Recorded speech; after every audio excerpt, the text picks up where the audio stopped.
¿Quieres aprender cómo hacerte tu propia estación DIT? Mi máquina se compone de dos módulos. El de abajo simplemente es un SAI y la caja de discos duros. En este caso tengo un RAID 5. ¿Cómo diseñar el flujo de trabajo de tus producciones? Según la productora o según la plataforma con la que vas a trabajar. Ellos te marcan vamos a trabajar en HDR, un mastering para cine, un DCI-P3, vamos a hacer, SDR estándar para plataformas. ¿Y qué es realmente un DIT? El trabajo del DIT no está establecido, entonces al final es como tú te quieras manejar. Eso es lo bueno y lo malo. Descúbrelo de la mano de Dano Alejandro. DIT profesional en proyectos como El Inmortal e Historias para no dormir. El día de foto confía en tus monitores, ¿ok? Antes que en tu ordenador, quiero decir.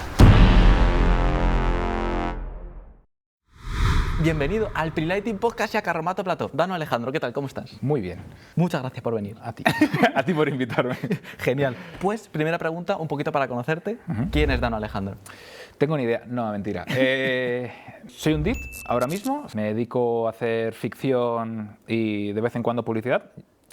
Y a trabajar en postproducción también, haciendo color y deliveries. Dano es una persona que le gusta mucho estar en set de rodaje, muy pendiente de la imagen, estando muy pendiente de la parte técnica y que la parte técnica nunca sea un impedimento para la cuestión artística. Conocí la figura del DIT. A mí me encanta la informática de toda la vida. Claro, yo veía al DIT y que hay un informático, que hay un tío que es informático, que tiene un ordenador y está en rodaje y puede controlar la técnica. Digo, espérate un momento, ¿esto es verdad? Digo, ¿y le pagan por ello? Digo, no puede ser. Digo, es imposible que sea así. Investigando, decía, hostia, espérate un momento, que existe esta figura. Digo, espera, pues vamos a buscarla. Me fascinó. Ya me gustaba antes, sin saberlo. Ahora cuando lo conocí era como, me encanta, es espectacular, se me da bien, qué bueno. Yo lo que le digo a la gente es como que es muy fácil entrar en el sector, muy entre comillas.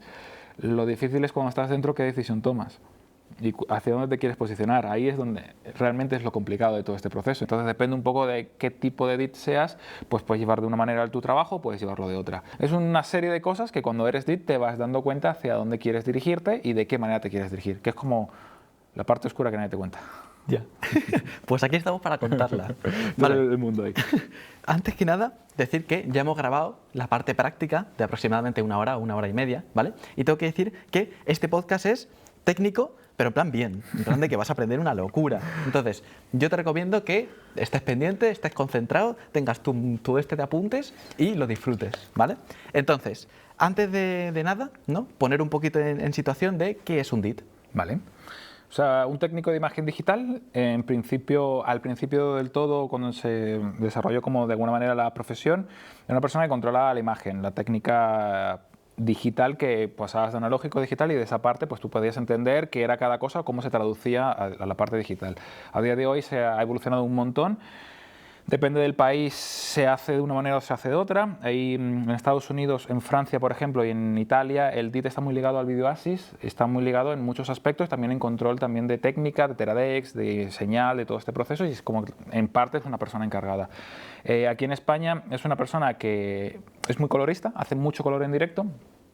Y en Publi también hace color, o sea, es una persona que está más apartada de set en Publi, pero hace color, ¿vale? Es una persona que tiene que hacer color. Entonces, o como que, no es que se le exija, sino como que se entiende que tiene que hacerlo.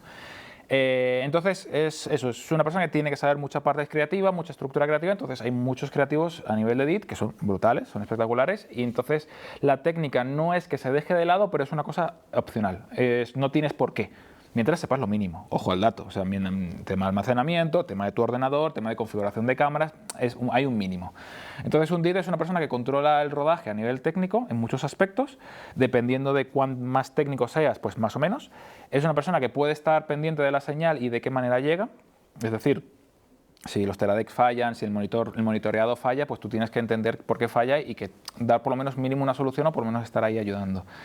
Si falla la cámara, saber por qué falla o solucionarlo, intentar solucionarlo de la manera más rápida posible para que no genere un cuello de botella. Y una persona que es responsable del flujo de trabajo de un rodaje y del almacenamiento y de que ese material quede seguro. O sea, tú tienes que tener claro que lo primero que estás contratado es para que no se borre nada, ¿vale? Es como para eso te pagan, ¿no? De alguna manera, todo lo demás viene de parte. Entonces es la persona que realmente a nivel de almacenamiento es la persona encargada de que eso llegue a postproducción, ¿no? Ya en postproducción ya tú haces así y ya hay otra persona encargada. Pero tú tienes que asegurarte el flujo de trabajo para que no haya cuello de botella mientras ruedes y que ese material llegue seguro, ¿vale? y eres el responsable, por ejemplo, ante las plataformas de responder si pasa algo. Entonces tienes que hacerlo bien. Luego, aparte de eso, eres un control de calidad en directo. Realmente estás sentado viendo el monitor y mientras estás sentado viendo el monitor estás viendo la imagen. Entonces, claro, eres una persona que lo ve cómo funciona, qué es lo que está ocurriendo, si hay foco, si las cámaras están igualadas, si necesitan más o menos exposición. Eres la persona que está ahí. Entonces hay veces que tú tienes más, entre comillas, control que el director de foto que está operando una cámara, pero tú estás viendo las dos. Entonces el director de foto puede tener claro una cosa, pero claro, la otra es tuya. La otra tienes que decidir con el gaffer, decir, oye tío, estoy viendo esto, estoy viendo lo otro, ¿por qué no lo hacemos tal? Hablas con el director de foto y más o menos lo comentas. A veces eres la persona también que genera el color, genera la luz de rodaje y aplica la estructura visual que te ha pedido el director de foto. Eres el traductor a nivel visual de lo que quiere el director de foto. Entonces tú eres mano a mano, junto con el gaffer, el cómo lo estás gestionando, dependiendo del proyecto y dependiendo del equipo con el que te toque. Eres el que soluciona casi todos los errores técnicos del rodaje. Eres el que le preguntan por qué el wifi no funciona. eres una persona que tienes que entender que, bueno, que te van a preguntar muchas cosas técnicas y que probablemente las sepas, sorprendentemente. Pero bueno, independientemente de todo, normalmente tienes que controlar técnicamente el rodaje, seguir un flujo de trabajo que sueles marcarlo tú junto con la casa de postproducción y que eso lleve a buen puerto y que llegue a un lugar en el cual se entienda que por qué se ha hecho de esta manera y que tú puedas seguirlo. En ficción también puedes ser una persona que lleve el raccord de la imagen. Más que nada porque estás sentado viéndolo todo y tú puedes entender dónde está el contraste de esta imagen y si es más o menos según pues, el montaje que se esté haciendo de la película. Entonces, eso también puedes hacerlo. Entiendo. Vale. Y hay muchas veces que se malentiende o quizás no se saben muy bien las diferencias entre ser DIT y ser data wrangler, o como se diga. A ver, en principio, en proyectos de ficción, en los cuales existe el DIT, existe la figura de DIT, existe la figura de data, el DIT normalmente, si existen esas dos figuras, lo estándar sería que el DIT hiciera color en directo, ¿vale? Y el data generará todo el proceso de descargas y de transcodificaciones de material para aligerar el trabajo al DIT, básicamente, porque al final hacerlo todo a veces que no llegas. Entonces el DIT es una persona que está haciendo color en directo según una estructura visual y haciendo control de calidad al mismo tiempo, ¿no? Viendo si está a foco, viendo si está bien expuesto, viendo con todas las herramientas, viendo que esté bien, según un criterio creativo.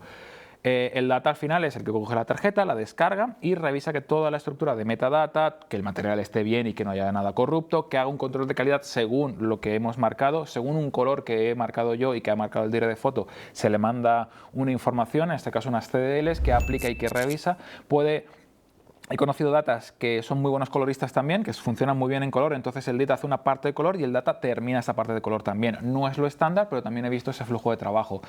Y que hay veces, por ejemplo, que con el data tú puedes intercambiarte. Tú dices, ponte el library, que yo me voy aquí, que tengo que revisar una cosa de color, que voy a un poquito más pulcro y quiero hacerlo yo. También puedes hacerlo. Depende un poco de cómo trabajes con el data, ¿sabes? Entonces, claro, en principio la figura del data es una persona encargada del material, encargada de que te quite trabajo a ti con respecto a esa gestión de material.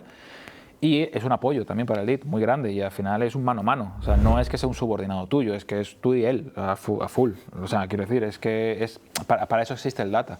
O sea, es tu compañero con el que te va a ayudar para todo. Ahí está realmente ese es el proceso. También te digo, te lo puedes gestionar como tú quieras. O sea, no hay manual que te diga, vale, el data tiene que hacerlo así, vale, no, el DIT es de esta manera, vale, ok, pues tú esto. No, lo guay es que al final hay un mano a mano. O sea, lo guay del data, de trabajar con un data, es trabajar con un compañero al lado, ¿sabes? No trabajar con una persona nueva, de alguna manera. Eso es lo interesante. Entiendo. Perfecto. Pues ahora Dano nos va a explicar qué es una estación DIT. Bueno, a ver, en principio, una estación DIT es, para nosotros, es la forma en la que tenemos que trabajar y es nuestra herramienta, es nuestro salvavidas, es lo que realmente es lo que queramos que sea. La cuestión es, la base, la composición de una máquina, siempre van a ser discos duros, un ordenador y monitores. Es como la estructura más estándar de una estación DIT. A partir de aquí, depende.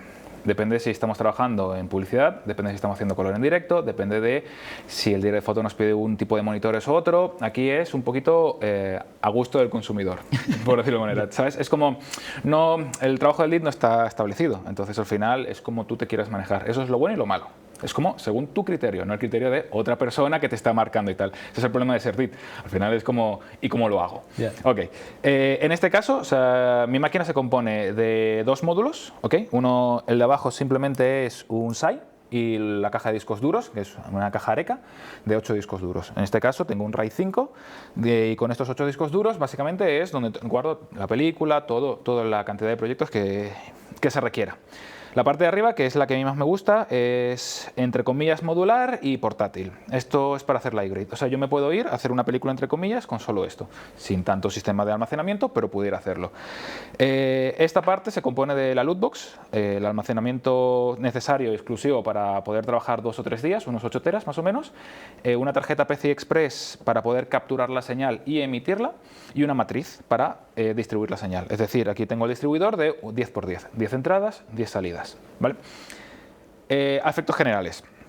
La lootbox para poder meter el color, o sea, meter la señal, que la cajita, de alguna manera, dicho así, configure y entienda qué está entrando, o sea, qué tipo de señal está entrando, de Arri, de Blackmagic, tal, lo tiene que entender, tú se lo tienes que explicar, si es legal, si es full, y luego transforme a través de un programa esa información en color, en directo. Es decir, tú lo que estás viendo es una información que tú estás trabajando con las bolas de color y lo estás mostrando. Entonces, a partir de aquí es como la herramienta indispensable para hacer color en directo. Sin eso, más o menos puedes adaptarlo, pero esto es como que lo que te ayuda y lo que te agiliza todo el flujo de trabajo y lo que realmente te funciona para poder trabajar en flujos de trabajo mucho más complejos. La capturadora de señal es una capturadora 8K en este caso, para poder trabajar en HDR si queremos, en HDR y SDR al mismo tiempo. Ojo que la lootbox no la tengo en HDR, en este caso es 6G y la capturadora 8K es 12G. ¿Okay? 12G, más cantidad de señal y más cantidad de información, y al final 6G es un poquito menos, entonces no permite para HDR, pero sí permite para trabajos en 1080 y para trabajos en 4K con respecto a la capturadora. ¿Esto qué significa? Que si yo quiero ver HDR, yo tendría que ir ya a DaVinci, no al programa. Entonces tengo que eliminar uno, entonces tengo que capturar la imagen de DaVinci y luego mostrarla. ¿Vale? No pudiera hacer un color en directo tan específico como la otra parte.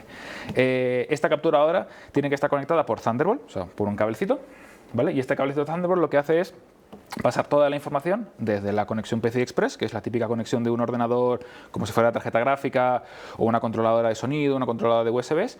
Entonces es un adaptador que tú automáticamente sale. Y la salida visual es SDI. Puedes hacerlo por HDMI también, pero en principio SDI sería como lo más lógico, lo más coherente para este proceso. Todo esto lo tengo en esta caja porque para poder hacer yo color en directo en donde se corresponda. Es decir, en la última película hicimos color en directo en una furgoneta. Entonces estaba dando vueltas a través de la montaña, entonces obviamente yo no podía estar aquí y el director de foto quería tener la luz que se había trabajado y tener todo el proceso de trabajo mientras estábamos dando vueltas. Entonces se cogía la maletita, la poníamos detrás en la furgoneta y hacíamos toda la tirada de cables a través de ahí. ¿Qué es lo que pasa? Que esto afecta al vídeo Assist.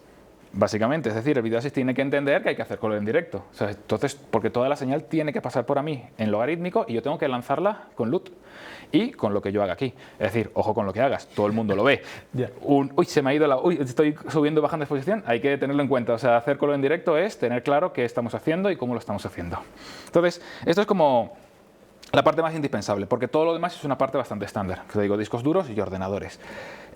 Aquí también depende un poco de la conectividad que tengas. La matrización, tú lo puedes lanzar, por ejemplo, yo tengo 10 entradas y salidas, de las cuales varias salidas las tengo directamente al material de Live. Es decir, yo capturo todo lo que yo estoy haciendo en color, en directo. ¿Por qué? Por ejemplo, si yo estoy grabando una señal, es decir, estamos haciendo esto y de repente yo ya lo estoy grabando y no quiero que el director de foto, no quiero que el director vea más o menos el color que estoy haciendo porque no me he dado tiempo a hacer algo muy específico o veo que hay algo que yo quiero retocar luego, lo que sea, yo lo grabo, yo me lo guardo, lo meto en el programa o lo meto en DaVinci o donde yo corresponda y lo puedo volver a lanzar a los monitores y seguir trabajando el color para luego capturarlo otra vez y ponerlo en directo. Entonces, esta capturadora lo que hace básicamente es capturar y emitir al mismo tiempo. O sea, tiene entradas y salidas que tú puedes configurar como tú consideres y con este library, con esta matriz yo puedo lanzarla, me lo invento, al monitor del director de foto exclusivamente para que él solo vea lo que yo estoy haciendo.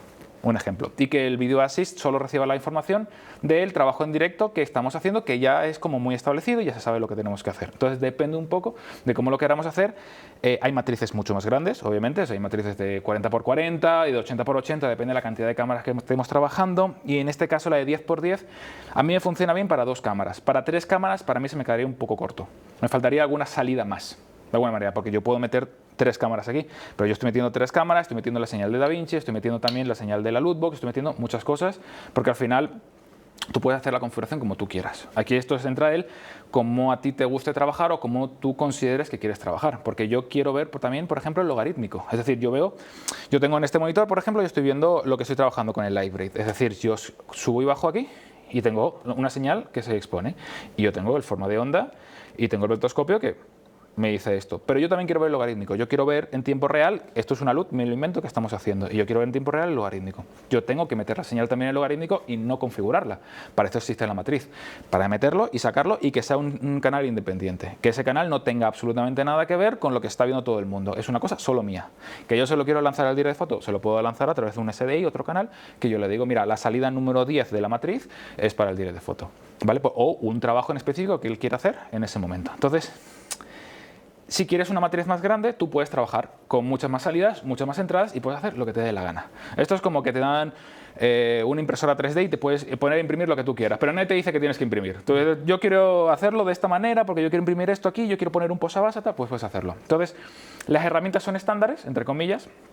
La cuestión es cómo las utilices, es donde depende de qué tipo de edit seas y cómo trabajes en set y cómo trabajes de cara a hacer el color y de cara a todo el proceso de postproducción. Entonces, en general, a mí me gusta estar en set de rodaje, por eso esto es portátil, ¿vale? Hay veces, por ejemplo, que aquí también puedo meter una EcoFlow pequeña, que la coloco aquí en el agujerito pequeñito, entonces me da para 1 hora y pico o algo por el estilo, entonces si, por ejemplo, se llega tarde a que me den corriente o lo que sea, yo puedo seguir mostrando al direct de foto la señal, sin necesidad.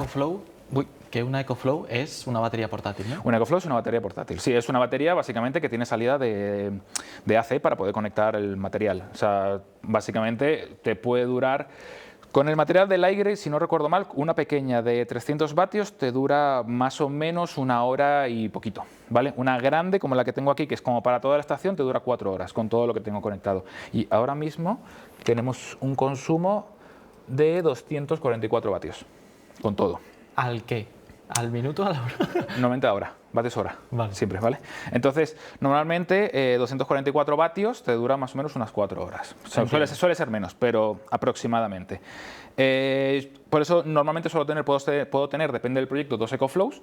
Yo tengo que preguntar a producción, tengo que ver cómo se va a trabajar, pero en este caso, por ejemplo, en la última película, nos tocó hacer color en directo en un barco, nos tocó hacer color en directo en una furgoneta, en un ferry, en una casa donde no podía subir el carro. Entonces, al final, en vez de estar dando vueltas por todo, yo prefiero tener mi maletita, hacer el volcado y hacer las descargas ya con nivel de seguridad y tenerlo todo como es configurado y luego volver al carro, conectarlo y ya está, ¿vale?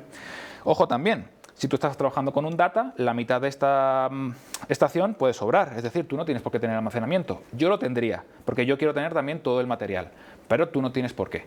Si el data tiene sus discos duros, todo el almacenamiento y todo esto, yo puedo tener una parte de almacenamiento y tampoco tengo que tener un montón de conexiones para los lectores. Entonces, ahí depende del flujo de trabajo. Entonces, yo hay una parte de esto que yo lo pondría en la estación de data, yo me liberaría un poquito aquí o quizá pondría más cosas, otro tipo de cosas, otro tipo de accesorios que a mí me puedan suponer una ligereza a nivel de rodar, ¿vale? Entonces, aquí, a gustos colores, es eso. O sea, tú tienes un montón de cosas, tú te las gestionas como tú quieres. Ya, a tu comodidad, ¿no? Va a tu comodidad completamente. Tengo una pregunta. Sí. Porque claro, estamos hablando de Lightbraid. Correcto. Lightbraid es color en directo. Correcto. ¿No? Sí. Entonces, ahora mismo lo que estamos haciendo es que estamos mandando la propia señal de la cámara que estáis viendo, ¿no? A estos monitores y lo estamos tocando en directo. Correcto. Como lo podemos ver ahora mismo, ¿no? Básicamente, déjame hacer Entonces, algo más 40. Exactamente. Entonces, para que, bueno, vamos pasito a pasito primero. Sí. Hemos hablado, pues eso, de la EcoFlow, que es la batería, que es la que da potencia a toda la estación, ¿no? El SAI, ¿qué es eso? El sistema de alimentación ininterrumpida. Lo que te ayuda a que si se va la corriente no se muera todo. Primero, te da unos 10 minutos, quizá un poco menos. Si no recuerdo mal, este te puede dar... Te lo pone. Los buenos te lo ponen. Hay otros 10 minutos, correcto. 10 minutos. Sí, con todo conectado. Te da 10 minutos, más o menos, depende de la cantidad de vatios, depende de la batería que tenga. Tiene una batería interna y tiene un sistema que lo que hace es ayudarte a las sobretensiones y a las tensiones que van más para abajo. Es decir, si la tensión no es constante, todos tus aparatos lo que están esperando es que siempre haya un impulso de corriente constante. Si ese impulso de corriente baja, se apaga. Si sube, se te quema. ¿Vale? Normalmente hay fusibles, normalmente cada aparato tiene como su sistema de seguridad aparte. La cosa es si estás conectado a un generador por gasolina o a un plató que no tiene un sistema de tierra que funcione bien, puede pegar sobretensiones rápidamente. Entonces esa sobretensión hace que tus aparatos eléctricos fallen. Ojo, los discos duros, es lo más importante. Eso es lo que más sensible es a estas tensiones. Puede no fallarte, pero puede que ocurra algo. Al final un disco duro es un sistema que es muy sensible a electromagnetismos y a mecanismos eléctricos o impulsos eléctricos que vengan desde fuera. Por eso, normalmente, por eso el SAI.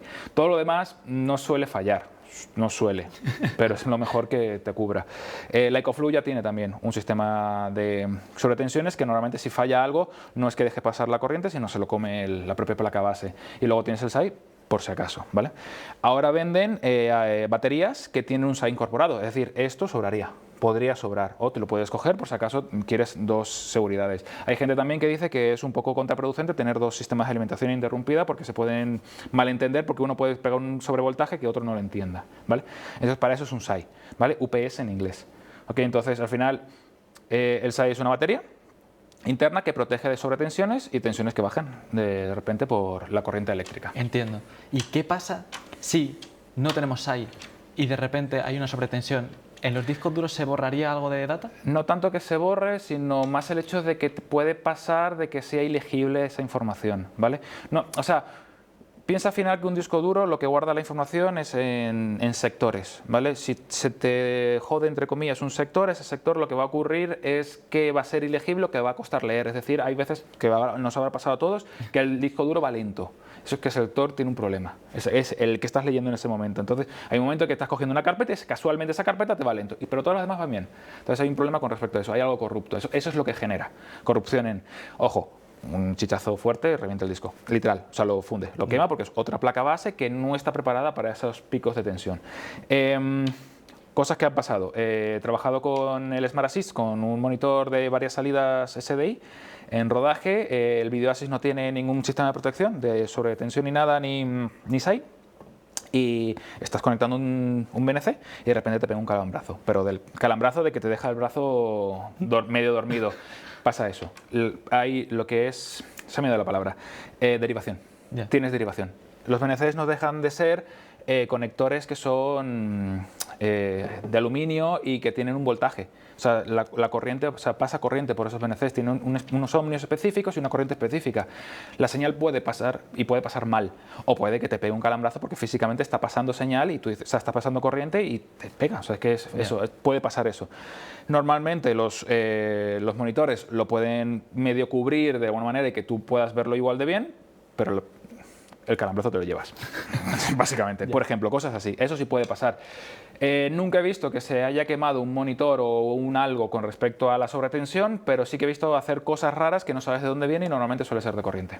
Normalmente suele ser por esto, por eso el SAI. Por eso es interesante llevar un SAI porque al final en rodaje no sabes dónde te vas a coger, y dónde vas a estar conectado a una corriente y dónde está esa corriente realmente o qué tan buena es la corriente, o sea, de qué tan calidad es la corriente. Ahí es donde empieza un poco el equilibrio de tener un SAI o no.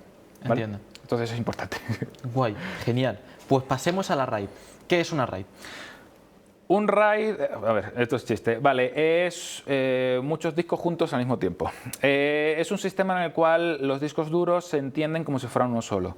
Es decir, depende del tipo de RAID que tengas, depende de la forma en la que se distribuya se distribuya la información entre todos los discos. Lo que hace un RAID básicamente es, primero, es un sistema de aumentar a veces la velocidad y un sistema de seguridad, ¿vale? Para eso se fue creado, para sistemas de seguridad a nivel empresarial. RAID puede ser por software o por hardware, ¿vale? El RAID por hardware es un RAID que algo lo controla, es decir, controla, es que lo llaman controladora, lo controla una controladora que lo que hace es gestionar ese sistema de información que pasa entre todos los discos. El post-software, que no sé si lo habréis hecho alguna vez, se puede hacer a través del Mac. El Mac tú puedes generar un RAID, que lo que hace es distribuir distribuir los datos entre todos los discos duros al mismo tiempo. Vale. Depende del tipo de RAID, vale para una cosa, vale para otra, ¿vale? Hay, no sé, o sea, de los más comunes que estamos usando ahora en rodaje son dos, que es RAID 0 y RAID 5. Existe 0, 1, 2, 3, 4, 5, 10, 15, 20, 60, 50, depende de cada uno, es para una cosa. En general, nosotros lo usamos para que si falla un disco, se pueda recuperar la información. Es decir, que tú si tienes 8 discos, en un RAID 5, uno de los discos puede fallar. ¿Vale? Si falla uno de los discos, simplemente te va a pitar el aparato, tú puedes sacar un disco, conectar el otro y empieza a hacer lo que se llama rebuilding, o sea, una reconstrucción del material, porque en esa parte del disco había X cantidad de información, que lo entiende la controladora. Entonces dice, vale, ok, pues ahora acabas de conectar uno nuevo que funciona bien, entonces voy a volver a poner aquí lo que había. ¿Ok? Entonces, si fallan dos, en un RAID 5, se acabó. Falla todo. ¿Cuántos discos hay en un RAID 5?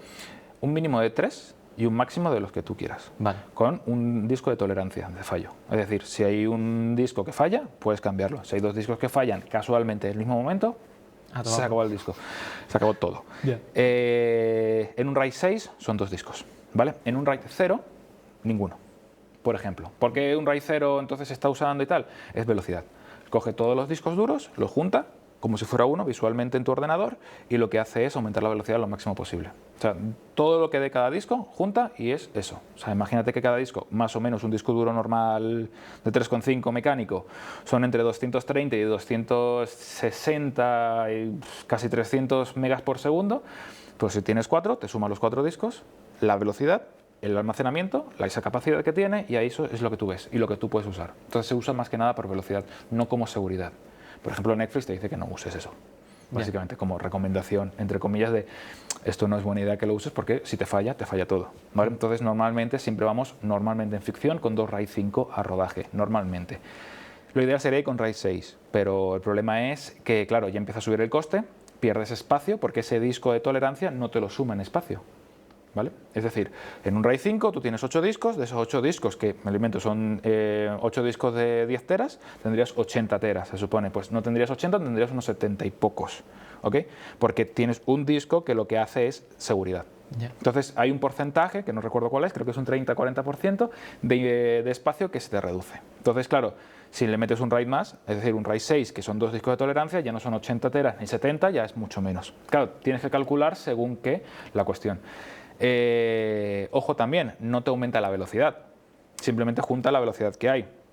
Si tienes 8 discos, más o menos te irá unos 1000 megas por segundo, el 1000 y algo el RAID en general, pero no es que duplique la velocidad que tienes, es simplemente la velocidad que tiene el disco y te lo junta y eso es lo que hay, ¿vale? O sea, no es que haga un improve en ningún tipo de especificación, entonces simplemente es por seguridad.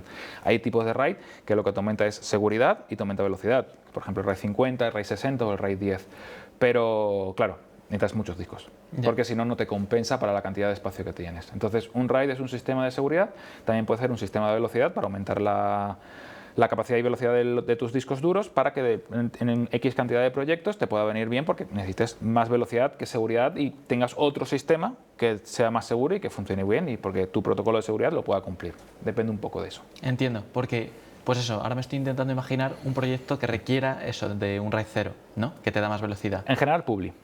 En general, o sea, siempre con otro sistema de seguridad. Normalmente sí. Normalmente tú usas en publicidad un RAID 0, por ejemplo, y el RAID 5. El 5 sería tu Areca, tu caja de discos duros de 8 bahías, la cual tú le pones todo el material y también se lo pones al RAID 0 y luego para trabajar en DaVinci, para poder hacer el trabajo de postproducción, de colorcito, de hacer transcodes, hacer todo el proceso, usas el RAID 0 porque te va a ir más rápido. Entonces aceleras el flujo de transcodificación, por ejemplo. ¿Vale? Y entonces DaVinci va a ir más rápido en ese sentido. En ese caso sí necesitaríamos, o nos viene bien, un RAID 0. ¿Vale? Entiendo. Ese es el equilibrio. Genial, pues nos queda clarísimo. Pero, pues, genial. El tema de la matriz. Sí. La matriz, si no me equivoco, pues eso, es un sitio simplemente donde gestionar las señales. Sí. Te llegan diferentes señales y tú las mandas a diferentes... Tú la puedes generar esa matrización como tú consideres, es decir, a través de un software o físicamente, tiene botones, si quieres. Yo los botones nunca los uso, prefiero hacerlo por software porque luego tiene plugins, por ejemplo, para el Stream Deck tiene un plugin, entonces yo hago automáticamente, yo configuro, no se va a ver, pero yo tengo aquí cada una de las cosas para ir estándar, ver logarítmico en los monitores, ver logarítmico solo de la A, solo de la B, ¿vale? Live Rate, solo ver la Vinci, solo A, solo B, para el Odyssey, ¿sabes? Vale. Entonces, al final yo voy lanzando esto. Puedo hacer una matrización mucho más densa, ¿vale? Que qué le lanzo al vídeo ASIS, qué puede ver y qué no puede ver el directo de foto. Te puedes complicar la existencia como tú quieras. La cuestión es, entra y sale. ¿Vale? Entonces la salida número 1 está configurada para la entrada número 10. Entonces lo que entre en la entrada 10 sale por la 1, lo que entre en la 5 sale por la 6 y así sucesivamente. O sea, puedes hacerlo como tú consideres, ¿vale? 10 entradas, 10 salidas en este caso. Entonces ahí depende un poco como tú lo quieras manejar. Entiendo. Eso es la matrización, hacer entradas y salidas. Claro, hemos hablado del Odyssey. ¿Qué es el Odyssey? El Odyssey para mí es el mejor monitor que se ha inventado realmente por la funcionalidad que tiene. Es un monitor que normalmente a nivel general lo uso para el false color, porque tiene el false color que es configurable. Es decir, tú puedes poner los parámetros que tú consideres en el false color. Entendiendo qué es el false color. El false color es la escala de IRE, ¿vale? Que es la escala que te va de 0 a 100, donde 0 es negro y 100 es blanco, ¿ok? Y que ese porcentaje, 0%, 100% y en el intermedio, son la escala de grises, ¿vale? Entonces tú ves en el false color, tú lo que estás viendo es colores que tú puedes interpretar rápidamente en qué escala de porcentaje IRE estás ahora mismo con las pieles, con tal. Entonces cada color representa, entre comillas, algo. Es decir, los azules representan una escala muy baja, los morados o rosas representan una escala más o menos bien y los verdes una escala que dices tú está entre el azul y entre el rosa. Entonces más o menos dices tú, ok, pues el rosa y el verde es lo que yo más o menos tengo que ver siempre bien. Entonces esa escala, ese false color es configurable según la cámara, porque cada cámara tiene un false color en específico, ¿vale? Porque al final cada fabricante lo ha hecho de una manera u otra y que cada curva logarítmica es específica también. Es decir, yo para configurar la Sony Venice, yo tengo que tener un false color en específico o configurar el false color como lo hace ARRI, pero para la Sony Venice, según la escala de la Sony Venice. Entonces tengo que ir modificándolo. Entonces el Odyssey te deja modificar esos valores. Por eso es un monitor que ya no se fabrica, que la empresa cerró y ya no hay nadie que los haga, y que es muy codiciado y que todavía no hay nadie que haya dicho vamos a hacer lo mismo pero un poquito mejor. Ya. Entonces es una lástima, pero es espectacular, es un monitor espectacular. Es un monitor OLED de 7 pulgadas, es calibrable pero no te deja meter una luz de calibración, que esa es la lástima. Entonces más o menos los valores para calibrar es un poco complicado, pero más o menos puedes llegar a un punto. Y te deja meter 4 entradas y puedes tener 3 salidas. Es decir, yo puedo meter 4 cámaras en este monitor y ver las 4 y luego sacarlas aquí, por ejemplo. Si tengo que hacer un multicámara en un día de rodaje, que de repente me digan, hay 4 cámaras, vamos a rodar. Entonces yo puedo ver las 4 cámaras automáticamente aquí y ver el false color de las 4 cámaras. Entonces es espectacular en ese sentido. Los directos de foto lo usan mucho. Entonces, por ejemplo, si hay un directo de foto que quiere estar en set y él opera cámara y quiere ver su false color de una manera porque él es muy exquisito con el false color de X situación, yo cojo el Odyssey y se lo llevo y se lo coloco al directo de foto junto con un monitor o lo que sea y configurado a su gusto. Entonces, es una herramienta muy versátil en ese sentido para poder ver la exposición y, por ejemplo, también grabar, porque al final no deja de ser un grabador. Entonces, en ese sentido también puedo grabar, dar plays y hacer la configuración de jugar un poco también en esa parte y ver aquí una señal que esté pasando a este monitor y aquí ver otra señal que esté saliendo del LiveGrid y comparar una con otra y decir, vale, ok, pues la referencia visual funciona, ¿vale? Vamos a seguir con lo que tenemos porque hay récord de imagen, por ejemplo. Entonces, para eso serviría para mí un Odyssey. Bueno. Entonces, es una herramienta muy práctica en ese sentido. Entiendo. Y, por ejemplo, respecto al false color, Sí. ¿no? Si no tienes el Odyssey, que entiendo que es una maravilla que ya no se tiene, que no sueles tener. En general hay plugins que se usan para tener false color en DaVinci, por ejemplo. No recuerdo cómo se llama, pero la verdad es que funciona bastante bien. Y luego el LiveGrid funciona y tiene su false color también. ¿Y es fiable? ¿Cuál es el false Es configurable, sí, o sea, realmente es configurable. En principio sí que es fiable porque al final ellos te dicen, oye, te pongo el false color de ARRI o te pongo el false color, y si tú te sabes los valores del false color de ARRI, en principio no hay ningún problema, o sea, cero problemas. Atomos tiene su false color, el Fieldwork, creo que eran los monitores estos sencillos, también tiene su false color, lo único que cada uno tiene su baremo. La cosa es que te acostumbres a él. O sea, fiables son todos. Porque lo que te muestra es una escala de 0 a 100. Interesante. ¿Vale? O sea, y al final visualmente tú tienes que entender dónde está el 0, dónde está el 40, el 30 y pico, dependiendo de cómo es la curva de tu cámara, y dónde está el 100, dónde está quemado, o un poquito antes, el 90. Entonces, claro, si ese false color tú lo entiendes, úsalo, está bien, súper. O sea, la cosa es que en ficción la gente está más acostumbrada aquí en Europa a ARRI. Entonces, el false color que están acostumbrados a ver con la cámara, que es la que te da el false, es el de ARRI. Entonces, normalmente la configuración es esa. Si vas con Venice, lo que me han pedido es, oye, ¿me puedes poner el false color de ARRI? Y yo, sí, no pasa nada, entonces lo tengo que poner como ARRI. Puedes hacerlo aquí, pero yo lo que quiero ver, yo normalmente tengo el monitor encendido con solo false color, siempre, en logarítmico. Entonces yo veo el false color en logarítmico, lo veo en LUT, las dos cámaras, y aquí lo veo con logarítmico false. Entonces, claro, yo tengo todo. O sea, yo puedo ver en tiempo real, en este caso así, veo un forma de onda, veo una señal, veo la otra señal, cámara A y cámara B, y aquí veo A y B con false color que yo voy intercambiando. ¿Sabes? Entonces ya tengo LUT, logarítmico y un forma de onda con el ALUT. Entonces más o menos sé dónde estoy siempre. O sea, a nivel de exposición. Sé en qué punto estoy, sé cómo estoy, sé que si subo o bajo, digo, me estoy pasando porque aquí lo estoy viendo más bajo, más alto, depende un poco, ¿vale? O sea, aquí también tiene histograma, o sea, en el histograma hay el forma de onda. Normalmente hay veces que si no tengo el directo de foto al lado, sí que pongo el forma de onda, igual que aquí, pero en logarítmico. Entonces aquí tengo logarítmico, aquí tengo LUT. Entonces yo puedo comparar, digo, hago esto, me lo invento, digo, vale, lo tengo aquí. Y normalmente el logarítmico lo tengo aquí abajo, digo, me he pasado subiendo porque estoy sobreexponiendo demasiado, entonces estoy quemando, estoy forzando mucho la imagen. Si yo sé que en logarítmico y el dire de foto está trabajando, no sé, me lo invento así bajito, ¿vale? Porque el dire de foto trabaja entre 0 y 40. Pues claro, si el dire de foto trabaja entre 0 y 40, yo hacer esto es absurdo. Ya. O sea, le estoy quitando todo lo que quiere. O sea, la intención lumínica no se la estoy dando, la estoy yendo hacia otro lugar que es el mío, no el suyo. Entonces, tengo que ver dónde está él, tengo que ver dónde estoy yo y hasta qué punto puedo llegar. Y otra cosa, si yo hago esto, estoy forzando y estoy sacando ruido en la imagen. Es lo que hay. Entonces, claro, es como, vale, si él me dice, me lo invento, estamos trabajando empezamos aquí, y él me dice, vale, no, pero quiero todo sobreexpuesto porque no tengo luz, no tengo tiempo, no he podido hacer nada. Claro, y dice, ¿hasta dónde quieres llegar? ¿Cómo lo estás viendo aquí? ¿Y cómo es esto? ¿Vale? No, más o menos así, está perfecto. Vale, aquí es donde empiezo a ver y a entender cuál es la ISO, qué diafragma estamos teniendo, cuáles son los filtros que tengo en cámara y si tengo que cambiar algo. Porque digo, me estoy pasando. O sea, yo aquí me estoy pasando. ¿Esto qué es? Esto es el 709, como estás exponiendo ahora mismo, y esto es lo que acabo de hacer. Entiendo. Entonces digo, creo que no es la forma correcta de hacerlo, porque estoy subiendo muchos stops. Entonces es mejor subirlo en cámara con ISO tal que forzarlo en DaVinci, en este caso en Lightgrade, porque entonces va a salir ruido. Entonces tengo que hacer un noise reduction, tengo que hacer un montón de procesos. Para eso es el Lightgrade, para saber hasta qué punto puedo llegar. Vale, eso es una pregunta increíble, y es, en caso de que nosotros pues tengamos esos problemas, de quizás no tenemos tanta luz, no tenemos pues esos recursos, ¿qué es mejor? ¿Poner en nuestra cámara 1600 de ISO, 3200 de ISO y bajar en pospo o al revés? Depende de los valores nativos de ISO de tu cámara, depende de los stops que trabajen, es decir, cómo interprete esos stops, esa ISO, es decir, me lo invento, la Sony Venice que trabaja a 800 o 500 y a 2500, vas a tener en ISOs más altas menos stops por arriba y más por abajo. Entonces, claro, tienes que ver si quieres protegerlo de arriba o lo de abajo, tienes que ver que realmente si tienes que subir o no la ISO.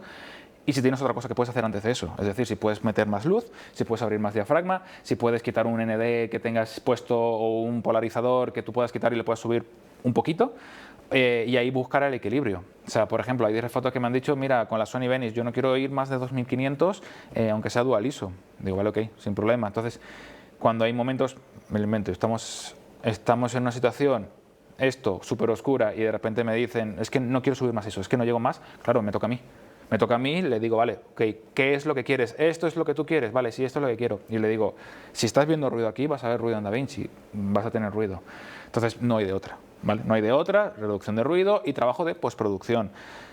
Si los valores de tu cámara no tienes dual ISO y, por ejemplo, la Mini LF, 800 trabaja bien, pero ya cuando la cámara tiene bastantes horas, 1260 ya es complicadete, 1600 se nota. Si hay que hacer eso, hay que hacerlo, pero claro, asumimos que hay ruido, asumimos que va a haber un punto en que es lo que es la cámara que es con lo que hay, pero tienes que entender la curva logarítmica de tu cámara, o sea, tienes que entender en qué curva estás trabajando y de qué manera trabajas, si quieres proteger las altas, si quieres proteger las bajas, y en base a eso, la teoría es que ISOs bajas para cosas oscuras, porque proteges más la parte de abajo y tienes más rango de contraste. No suele ocurrir. O sea, realmente no suele ocurrir porque lo que realmente ocurre es que no tienes tiempo. No tienes tiempo, te has quedado sin luz, estamos en un momento que hay que correr y hay que tirar con lo que tengamos. Entonces, claro, solemos tirar a ISOs altas, que es el último recurso, pero está ahí. Entonces, bueno, hagamos eso y luego hagamos una reducción de ruido, un trabajo que no hay ningún problema. Antes se tenía mucho miedo al ISO. Ahora ya se tiene mucho menos, porque al final se ha trabajado muy bien y, por ejemplo, en la Alexa 35 el ISO que tiene es bastante orgánico. Visualmente no parece ruido feo como era una red antes, que tú lo veías y decías la fiesta del píxel. Digo, es que no veo nada, o sea, estos píxeles rojos, píxeles verdes. Ahora es, entre comillas, un píxel que se mueve que parece grano, que parece más analógico. Entonces dices tú, bueno, pues un poquito, que da textura. O sea, que no es un problema, ya se juega con el ISO, ya no es, hostia, ya el ISO, ten cuidado, no lo toques el ISO. Es que antes era, no toques el ISO, no, mejor déjalo ahí que ya vemos qué hacemos en postproducción. Ahora es, bueno, sí, 2650, vale, sí, tira 2600, sí, da igual, ¿sabes? Entonces ahora veo mucho eso, veo mucho dual ISO, veo mucho trabajar con la 35 a partir de eso de 1600, mucho de la Venice a 2500 y luego bajar o subir a partir del dual ISO de arriba. La Blackmagic ahora también tiene ese dual ISO que funciona bastante bien. Sony al final tiene un ISO del carajo, o sea, desde hace muchos años, entonces lo ha trabajado bastante bien. Entonces la Sony Venice es muy plástica, entonces es una cámara que si tú le fuerzas un poquito el ISO te da una textura que no está mal, que bueno, juega con la estética. Entonces si la estética te lo permite, si la situación te lo permite, podemos forzar. Si es una cuestión de vida o muerte, estamos súper bajo de luz y necesitamos subirlo porque hay que subirlo, hay que tirar a reducciones de ruido y a trabajos en postproducción. La cuestión es entender dónde estás y de qué manera puedes trabajarlo. A nivel filmmaker, lo ideal es que sepas cómo funciona tu cámara y que intentes iluminar en base a eso. Es más importante a veces la iluminación que la propia cámara en sí, porque al final, de base, las cámaras están funcionando muy bien últimamente. O sea, quiero decir, no están sacando cámaras que tú digas, hostia, esto no funciona, no te la compres. Normalmente ya dices tú, hostia, ya no está mal. Ya. Por el precio que tiene la cámara está brutal, es impresionante. O sea, saca una calidad que ya de base está súper bien. Pues juega con lo que tienes. Juega con lo que tienes y sube el ISO si te va a dar textura, si te gusta la textura que tiene. Sube el ISO si realmente tienes poca luz, porque realmente estás iluminando de una manera muy oscura, y luego le das un poquito de bajas en postproducción, porque no vas a subir el ISO para luego bajarlo en postproducción, me refiero. O sea, si lo vas a subir para mantenerlo como lo tienes. Entonces, juega con lo que tienes y de la manera en la que tú quieras hacerlo. Que la creatividad vaya por delante que la técnica. Eso es lo que te diría yo si quieres trabajar con ISO. Pero que entiendas la técnica, entiende de dónde viene tu cámara. O sea, cuál es la curva logarítmica, cómo está trabajando, cómo va a funcionar, la luz que le pongas, todo. ¿Sabes? Entonces, juega un poco con el proceso. Que estés trabajando con eso. O sea, que no seas tan técnico de no puedo subir la ISO, sino hazlo si te gusta. O sea, si no pasa nada, o sea, eso no es un problema. O sea, ahí ya Da Vinci con el reductor de ruido es impresionante. O sea, es una cosa que lo puede hacer solo. Entonces, no es un drama. Ya no es tanto drama como era antes. Entonces, esa es la idea. Y eso es lo que te propondría. Vale, genial. Entonces, ahora yo te pregunto. Nosotros estamos grabando con una FX3. Correcto. Sony. Sí. ¿Tú conoces esta cámara? Sí. Vale. Entonces, estamos grabando y tenemos este plano. Sí. ¿Cuál sería la forma correcta a nivel técnico para sacar el menos cantidad de ruido posible y mayor calidad visual con esto que tenemos? Vale, yo primero te diría dónde quieres llegar con lo que tienes. Es decir, Vale. ahora mismo tenemos una imagen que para mi punto de vista hay algunas partes que están subexpuestas. Sí. Es decir, yo lo vería y yo te diría, esta parte de aquí lo tienes baja, esta parte de sombra tienes baja y tienes baja la parte del pelo. Bueno, y esto, pero bueno, esto vamos a obviarlo, como que esta es la parte principal. Yo te diría, ¿qué quieres? ¿Qué es lo que quieres resaltar? Porque ahora mismo mi cabeza, o sea, mis ojos se va aquí. Entiendo. ¿Es lo que a ti te interesa? No, a mí me interesa la máquina. Vale, a ti te interesa la máquina, pero ¿tienes luz para poner ahí? No, no tengo más luz. Vale, ok, vamos a subir. Entonces, dame un segundo. Déjame reiniciar. Entonces, claro, ahí es donde empezamos a subir. Y con Light Grade yo te digo, vale, pues yo veo más o menos que podemos llegar sin contrastar tanto, pero con algo interesante por ahí. Yo qué sé, empezamos por esto, ¿no? Luego ya en pospo le metemos máscaras, trabajamos tal, pero bueno, ¿es esto lo que quieres? Hostia, sí, está más interesante y todo. Vale, yo te digo, vale, esto es lo que tienes ahora con la 709 y esto es lo que estoy. ¿Puedes hacer algo tú? Claro, yo con el Dire Photo ¿puedes subir luz? ¿Podemos quitar filtros? ¿Podemos abrir diafragma? ¿O te lo hago en pospo? ¿Sabes? Entonces ahí es donde juegas con esto. Aquí es donde tú tienes que entender si tú no quieres subir ISO, si tú no quieres tocar diafragma porque tú quieres un 2.8, es lo que hay. Si no quieres meter más luz o no puedes meter más luz o tu intención lumínica ya está establecida y es lo que hay, pues ahí es donde entra el juego Light Grade. O sea, Vale. Light Grade entra aquí. Entonces, Interesante. tú me dices, ¿cuál es la mejor calidad de imagen? Depende de lo que quieras. Depende a dónde quieras dirigir la estructura visual. Porque, por ejemplo, tú me puedes decir, es que lo quiero todo más cálido. Digo, vale, ok, ¿cambiamos los Kelvin de los aparatos o te lo hago yo aquí? No, ya lo hago yo un momento, ¿sabes? Entonces te digo, ¿qué quieres? ¿Quieres verlo? Vale, no te preocupes. O sea, buscamos y le podemos dar más warmer a todo el conjunto en completo. Entonces vamos a jugar, no sé, tintado, más warmer, vale. No, es que te has pasado en las sombras un poquito más frío, ¿vale? Pues venga, entonces vamos a las sombras un poquito más frías. Te dices, bueno, me gusta así. Y dices, ¿cómo estaba el 709? Aquí. No, más cálido todavía todo. Yo qué sé. Vale. Entonces, Entiendo. ¿esto es lo que tú quieres? Sí, vale, ok. ¿Cuánto estamos de Kelvin? Estamos en 4000, vale, ponlo a 5600 y vamos a ver hasta dónde tal. Y si yo tengo control de cámaras, lo voy trabajando yo. Entonces yo le digo con el control de cámaras de, mira, esto es 4000 de Kelvin, esto es 5600, esto es 6000, ¿cómo te cuadre y tal? Y luego con Lightgrid voy tocando un poquito más. Entiendo. Ese sería mi plan. Eso Vale. sería la forma más óptima de sacar la mejor calidad de imagen. Entonces, veamos exposición. Sí. ¿Vale? Entonces, nosotros tenemos el 709. Entonces, nosotros ahora mismo tenemos 800 ISO en cámara, F4 Sí. y 25 FPS Sí. y demás, ¿no? Entonces, no tenemos ningún filtro y demás. Nosotros sí que nos gustaría mantener ese diafragma, Ok. por tema foco, asegurarnos, lo más importante es la divulgación, ¿no? Sí. Antes que la estética. Entonces, nosotros ahora con la cámara que tenemos, que creo que el ISO dual es el 800 si no me equivoco, ¿deberíamos subirlo a 1600 para aquí tener mejor calidad de imagen y bajarlo en postpro? Te diría que sí. Vale. ¿Se puede cambiar mientras que lo grabamos? ¿Qué nos recomendarías para lo que tú me has dicho, que a mí me ha encantado el resultado, ¿no? Ok. ¿Cuál sería la mejor forma? Yo subiría más la ISO, un poco más. 1600, 3200. 3200 no me importaría con esta cámara realmente porque mientras estés en Cine EI, creo que es Sí. el formato, te va a aguantar bastante el rango dinámico, la subiría a 3.2 y yo empezaría a contrastar un poquito más aquí. ¿Estamos en 3.2?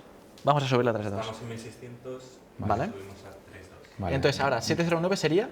Vale, déjalo en 3.2. Ok, esto es logarítmico, esto es 709. Entonces, con esto, dame un segundo que te reinicio los valores. Vale.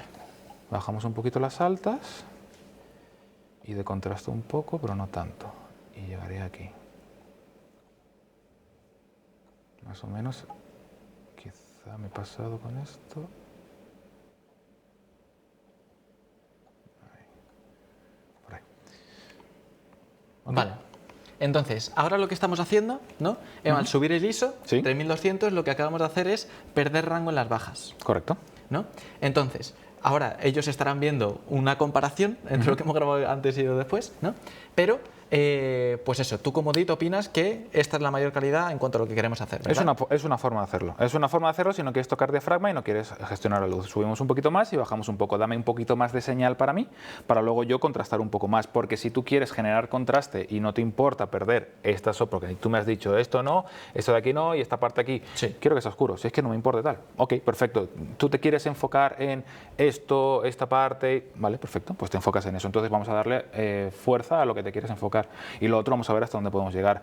Que tú me dices, es que no quiero que nada sea negro. Es que no me gusta el negro, necesito que esté levantado todo y tal. Entonces sigue ahí, te digo, baja un poquito más que ya te lo levanto yo. Vale. ¿Vale? Eso es Entiendo. importante. Depende de la creatividad que tú quieres darle. Vale. Y entiendo que también depende de la cámara. Sí, claro. Con a ver, Sony, ¿has sí, dicho? en base de... Sí, sí, o sea, la Sony aguanta bastante bien. O sea, aguanta bastante bien y el rango dinámico que tiene, en principio, hasta la FX3 es bastante importante, tanto en bajas como en altas. O sea, te estoy diciendo que no es que vayas a perder un montón de stops, 2 o 3, entonces tampoco es un drama. Vale. Entonces, es jugar un poco. Ojo, tú estás viendo el logarítmico, que es tu imagen, y estás viendo que donde hay negro es que si aquí, que si aquí. Ya. Quiero decir, la información está. Entiendo. ¿Vale? Si tú en DaVinci luego trabajas con las bolas de HDR, esto lo levantas. ¿Y ahí habría ruido? ¿Tú ves ahí ruido? No. Entonces no hay. O sea, Increíble. si no estás viendo ruido, ahora mismo tú tienes la señal, entre comillas, más pura. Estás sacando un HDMI directamente a esto, entonces no hay ruido. O sea, quiero decir, si vas a ver ruido, vas a ver ruido. Claro, y si yo levanto después los negros, ¿no? Ahí me encontraría pues este ruido que está. Te encontrarías algo... Esto es lo que te vas a encontrar. Genial. Este ruido, Que no me importa porque ahora mismo está incluso bastante levantado, ¿no? claro. Entiendo. ¿Sabes? Y esto es el logarítmico. Entonces tú puedes volver, entre comillas, a lo que es el logarítmico con respecto a estas zonas. Levantarlo un poquito más, pero no forzarlo más. ¿Vale? ¿Te gusta esto? ¿Te cuadra esto con respecto a estas sombras? Perfecto, lo puedes hacer. No Qué hay ningún guay. problema. ¿Que queremos contrastar más y perder eso? Contrastamos más y perdemos esa parte. Genial. ¿vale? Pues entonces, para que lo sepáis vosotros, la entrevista que vamos a grabar está entre 1200, ¿vale? Y después corregido en postpo. En cuanto a esto, si decimos que esto es la sección de análisis de cómo hacer esto lo mejor posible, ¿alguna cosilla que se nos quede? Bueno, primero, pregunta, Está bien. ¿qué pasaría si eso fuera una Alexa Mini? Mini normal. Mini normal. ¿Qué pasaría con el ISO? Sí. Vas a tener más ruido. Es decir, que no nos recomendaría subir a 3200, No. sino quizás quedarnos en 1600 o dejarlo en 800. Lo dejaría, si fuera la Mini, lo dejaría en 800 realmente. Si ¿Y fuera, subir? sí, sí, te diría que sí. Sí, porque te vas a encontrar mucho más ruido que esto. Porque Sí. tiene una curva logarítmica diferente. Tiene una curva logarítmica y la tolerancia al ruido que tiene la Mini es bastante fuerte. O sea, es bastante poca. O sea, entonces ese es el problema. O sea, la Mini y la Mini LF no son cámaras que tengan una tolerancia fuerte al ruido. Entonces, tiene un buen rango dinámico, pero se te va a notar. Se te nota ya con respecto a la FX3, con respecto a la Venice, con respecto a la Raptor o a la 35. No es tan bonito el ruido. Es un ruido que es bastante menos orgánico y mucho más píxel visualmente, parece píxel. Entonces ahí está el problema. No es tanto que no tengas rango dinámico, es más que visualmente no te va a gustar lo que vas a encontrarte. Entiendo. ¿Vale? Entonces vas a ver que vas a tener que reducir ruido para luego aplicarlo. Y a día de hoy casi todas las minis tienen muchas horas de trabajo. O sea, no es una cámara que salió ayer, es una cámara que tiene tiempo ya. Entonces, claro, sí o sí no te vas a encontrar una mini nueva. No te en casas de alquiler o que alguien la tenga. Son minis que tienen horas, los sensores viran, o sea, el sensor cuanto más se usa, menos tolerancia al ruido tiene, entonces ese equilibrio es el que tienes que entender. Entonces, claro, no te recomendaría 3200 casi nunca con una Mini o una Mini LF. Te diría Mini LF 1600 y me he pasado, probablemente en algún momento, pero bueno, no hay problema, se puede usar si es necesario, y una Mini me gustaría que 1280 no se pase. Me gustaría, a mí personalmente. Esa es mi recomendación. Pero bueno, Interesante. si sabes trabajar la cámara con 1280, puta madre. O sea, tope. no me voy a callar. O sea, la creatividad por delante. Esa sería la teoría. Entiendo, vale. Ahora, imagínate que sale una nueva cámara al mercado, Sí. ¿vale? Entonces, ¿qué pasos tenemos que hacer nosotros? O igual, imagínate si tenemos una FX3 y no la conocemos. ¿Cuál es la mejor forma de conocer tu cámara? Hay una cosa que se llama el white paper de cada cámara. Que es ¿White paper? White paper, White paper. o sea, el papel blanco, que lo que hace normalmente es explicarte todo el proceso técnico que tiene la cámara por dentro. O sea, la curva logarítmica, los stops que tiene, y normalmente hay un montón de divulgación cuando sale la cámara que te explica específicamente para qué sirve y de qué manera y qué formatos tiene y para qué está hecho cada formato o para qué lo ha hecho el fabricante en ese sentido. Cuando salió la Alexa 35, que salió el tema de las texturas, entonces la 35 lo que hacía era que tú puedes, entre comillas, cambiar texturas, bueno, entre comillas no, puedes cambiar texturas que son estilos visuales internos en la cámara, muy entre comillas como si fuera una LUT, pero desde otro lugar. Un poco más antes del procesado. Entonces lo que hacía era no hacer una compresión como hace una LUT, sino un cambio visual. Entonces, claro, la gente era como, ¿qué carajo hace una textura realmente? O sea, ¿dónde trabaja? ¿De qué manera trabaja? ¿Y lo que estoy aplicando se aplica de metadata o se aplica directamente a la cámara? Entonces todo eso te lo tienen que explicar, porque si no, trabajar con esa cámara va a ser un desastre, va a llegar a un punto en que no entiendas. Entonces, al final lo interesante de la 35 era entender qué es lo que hacía eso. Pasa lo mismo con todas las cámaras, pasa lo mismo con el Dual ISO de la FX3, de Blackmagic, de la Sony Venice, de todo lo que sea. Entonces, ¿dónde está el Dual ISO? Y de qué manera trabaja, en altas y en bajas, teniéndolo en 800 mm y teniéndolo en 2500. Entonces, cómo trabaja en todo el rango dinámico que tiene de escala de grises. Ahí es lo importante. Luego, hacer pruebas por cómo interpreta el color, tanto en bajas o en altas, tan en ISO, porque ahí vas a tener también un problema, o sea, se te va a ir el color básicamente. Entonces, tienes que ver si te interesa o no esa parte. ¿Cómo son esas pruebas? Normalmente en casas de alquiler que lo que trabajamos es con una carta de color. Coges la carta de color, hacemos las pruebas. Hay veces que cuando llega una cámara al mercado aquí en España hay gente ya que se encarga de hacer esas pruebas y las danza a nivel de divulgación, o en Estados Unidos que suelen hacerlo mucho, que al final testean, ¿no? Se la dan aquí Filmmaker, hace el testeo, lo típico que la nueva Blackmagic acaba de salir al mercado y tal, entonces te hace el testeo de la cámara según en alta tal y te juega con todo el ISO. Un poco así, pero un poquito más divulgación más específica. Pero suele haber muchos manuales y mucha información cuando sale este tipo de cámaras al mercado, porque a ti te interesa saber, y a los Filmmaker y a los directores de foto les interesa saber qué están haciendo con la cámara, cómo lo gestionan.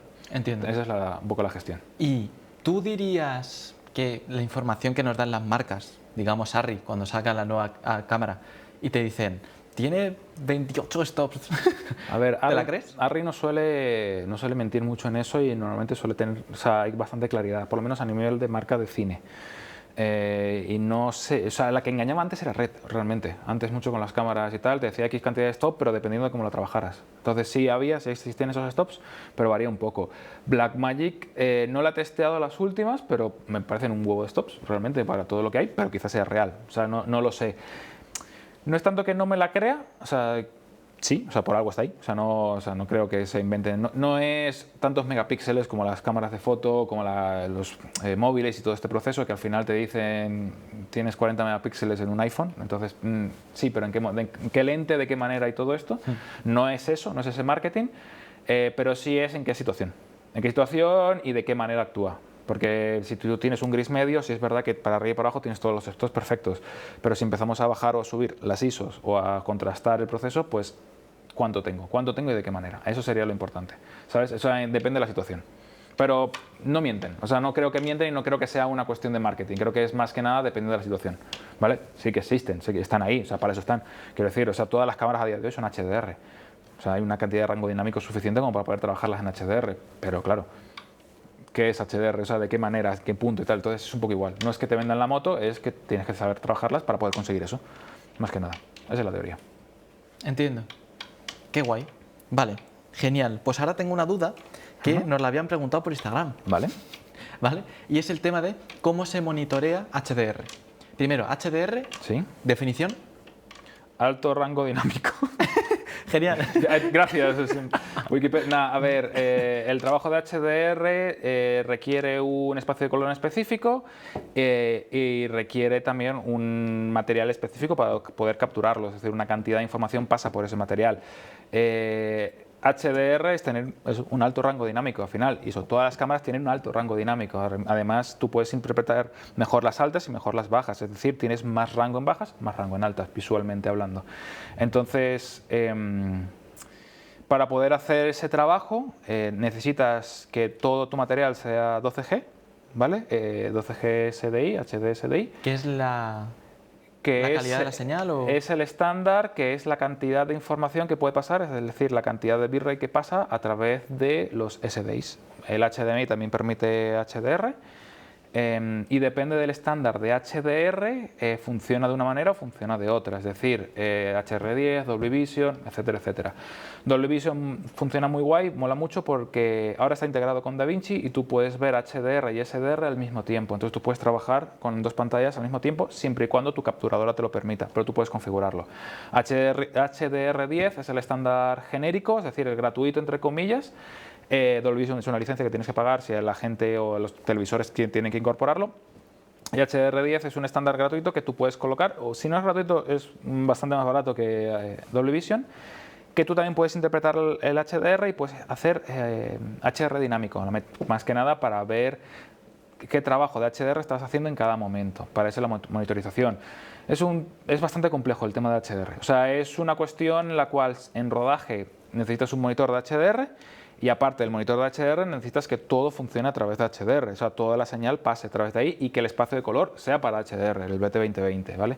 Entonces, todo el proceso de postproducción tiene que ser monitoreado con un monitor en HDR, y si vas a hacer dos mastering, SDR y HDR, necesitas hacerlo en las dos, o hacer Dolby Vision, que es lo que llaman ellos un trim pass, que es básicamente convertir SDR a HDR automáticamente, ¿vale? Que puede hacer Dolby automáticamente, entonces eso es lo guay.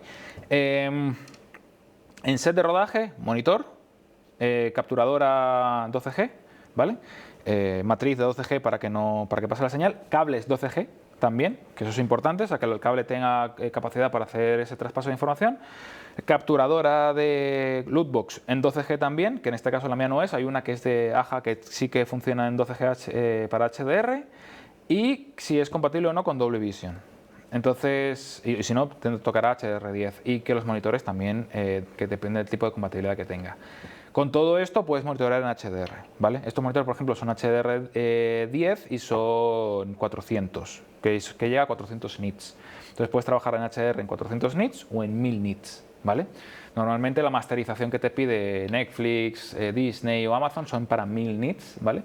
Aunque luego tú lo puedes ver en tu casa a 400 nits, ¿vale? Unos nits es la cantidad de luz, pico de luz que puede pasar en un monitor, ¿vale? Normalmente, entre comillas, el estándar es 100, pero no está escrito en ningún lado realmente. O sea, normalmente podemos hacer 100 nits en 709, ¿vale? Ese es el estándar, pero Hay papeles y hay información por un tubo en internet que yo lo estoy explicando muy básico y muy simple.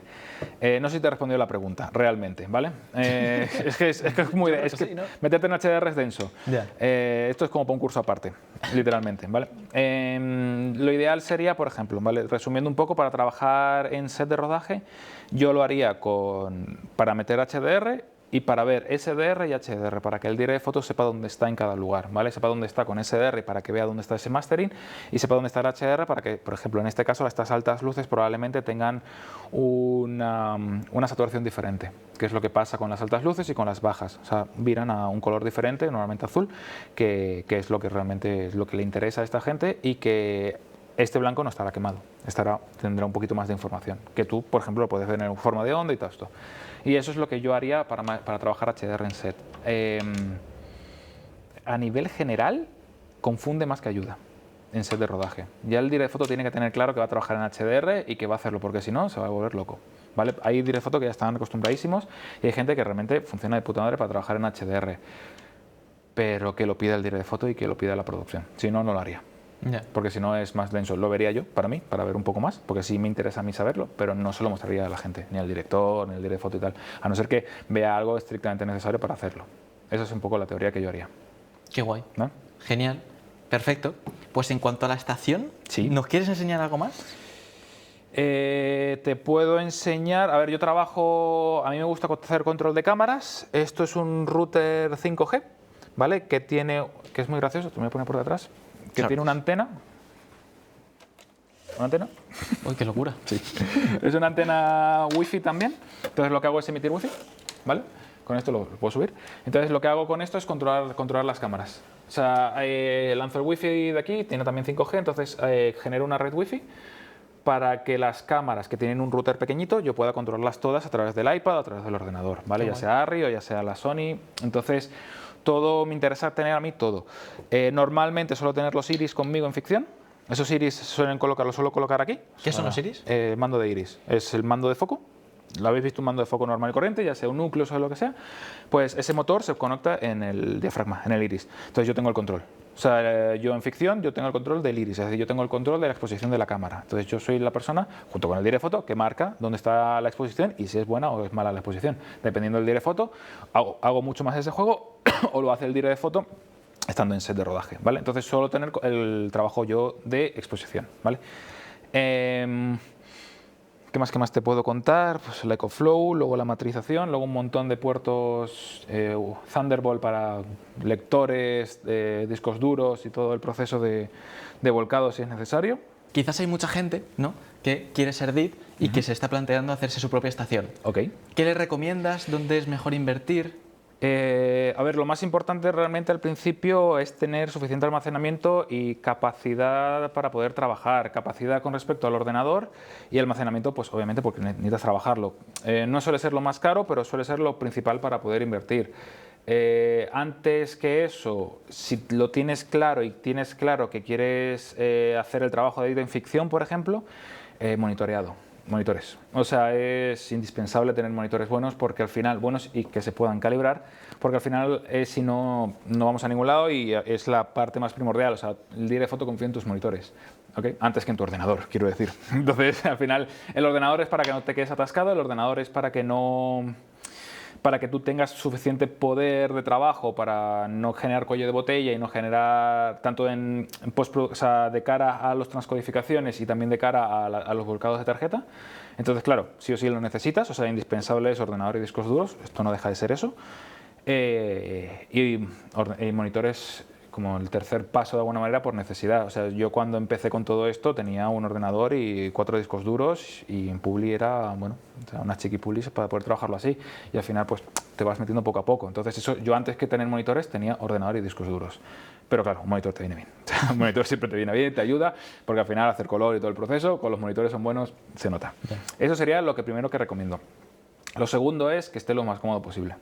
Lo más cómodo posible. Cuanto más cómodo estés en el espacio de trabajo, mucho más fácil te va a resultar todo, porque no estás pendiente de tu máquina, estás pendiente del trabajo que estás haciendo, ¿vale? Cuando estás trabajando con máquinas de otras personas, cuando estás sustituyendo o lo que sea, sí que pasa mucho que te tienes que hacer a la máquina, luego te haces, pero luego, claro, no es tuya, te vas y vas a lo otro. Al principio te pasa. Entonces, que una persona vaya aprendiendo, si quiere meterse en el mundo de Edit, que vaya aprendiendo qué es lo que realmente quiere, qué pijadas quiere y para qué las quiere. Para qué quiere un iPad, para qué quiere un Odyssey, para qué quiere la antena 5G, para qué quiere las maletas, ¿sabes? Entonces al final te vas haciendo tu máquina a tu manera de la forma en la que tú vas a ser rápido y vas a hacer las cosas más fáciles para los demás, porque lo tuyo ya es fácil, ¿sabes? Para ti. Entonces eso sería lo que yo recomiendo. Y que la inversión no sea tan loca al principio, o sea, que sea rentable realmente, o sea, que tú puedas rentabilizar el material y que no te vuelvas loco comprando cosas por comprarlas, sino que te sean útiles dependiendo del proceso en el que estés, ¿vale? Porque si estás trabajando con máquinas de otros, si te compras la tuya probablemente no la puedas rentabilizar. Entonces es mejor que te compres accesorios para poder trabajar mejor, que luego la puedes reutilizar para tu máquina. Entonces es un poco que llegue a ese equilibrio. Y cuando naturalmente llegue el punto en que tú puedas hacer la compra de la máquina y puedas llegar al donde tú quieras llegar con tu material, pues que lo haga y que no tenga miedo y que tire para adelante, que eso sería lo ideal. Entonces eso sería como un poco la recomendación, que si tienes lo tuyo vas a estar muy tranquilo. Eso por lo menos para mí a nivel personal es lo que me ayudó, que mentalmente es como sé lo que tengo y sé cómo lo tengo. Entonces estoy tranquilo trabajando de esta manera. Entonces, y que no dude en preguntar, o sea, quiero decir, que no se compre cosas por comprar. Yeah. O sea, que mira a ver qué es lo mejor, que mira a ver de qué manera, está todo inventado. Entonces no son cosas estas que tú digas que tienes que hacer un máster para hacer la compra. O sea, en internet está todo y al final hay grupos que nos ayudamos mutuamente por lo mismo, ¿sabes? Entonces es un poco el equilibrio. Qué guay. Pues, última pregunta dentro de esta sección rara, y es, ¿Windows o Mac? Hostia, Linux. Vale, Linux. Yo uso Mac porque no tenemos de otra. El library del color en directo se trabaja con Mac, no está para otro sistema operativo, y el programa, el Silverstack, que es de volcado, lo mismo, ¿vale? Windows tiene sus pros y sus contras a nivel de trabajo, no tienes ningún programa para trabajar en directo, entonces al final estás limitado a solo volcar de alguna manera. Yo haría estaciones de data con Windows, se pudiera hacer, porque ahora mismo hay programas que se pueden hacer, no es común, pero se pudiera, porque además el proceso, ¿cómo es? El trabajo de procesado con tarjetas gráficas y todo, puedes hacerlo mejor. Pero ahora con los Mac Studio, con el M1, M4, o sea, no necesitas tanto. Entonces, y también es mejor, está bien de precio, o sea, no es una cosa desorbitada como era antes Mac. Para mí, Linux, porque se usa mejor, funciona mejor, puedo hacer muchísimas cosas con él que no puedo hacer con otro, pero no puedo utilizarlo en rodaje. Si la gente tiene Windows y lo necesita porque no tienes otra cosa para poder trabajarlo, hay herramientas a día de hoy que puedes usarlas, ¿vale? De volcado, herramientas de verificación, DaVinci, o sea, hay un montón de cosas que puedes usar. Cuando te profesionalices, es lo que hay, tienes Mac, necesitas Mac sí o sí, o sea, por lo menos uno. Es eso, tengo un iPad, tengo un Mac, no tengo un iPhone porque me he negado, o sea, pero no es lo que hay. Entonces, claro, depende, o sea, es lo que te quiero decir. O sea, sí o sí necesitas Mac, pero si estás empezando y quieres trabajar con Windows, yo empecé con Windows, yo me acuerdo, y porque no tenía dinero para comprarme un Mac, y al final puedes trabajar. O sea, pues si juegas un poco con lo que tienes, puedes jugar perfectamente, no hay ningún problema. Pero llega un punto que vas a tener que pasar por el halo, porque los sistemas son así y es lo que hay. Yeah. Ahí está el proceso. Eso es lo que te diría. Entiendo. En principio, la idea siempre que tengo yo cuando estoy trabajando Edit es intentar tener el control de cámaras, tanto el foquista como yo. Entonces, en este caso con una Sony, con las FX3 y FX30, tiene una aplicación que se llama Monitor and Control, que ahora mismo la tenemos ya configurada. Entonces, ya aquí tenemos, normalmente no suele haber señal de cámara, pero en este caso sí hay y funciona bastante bien.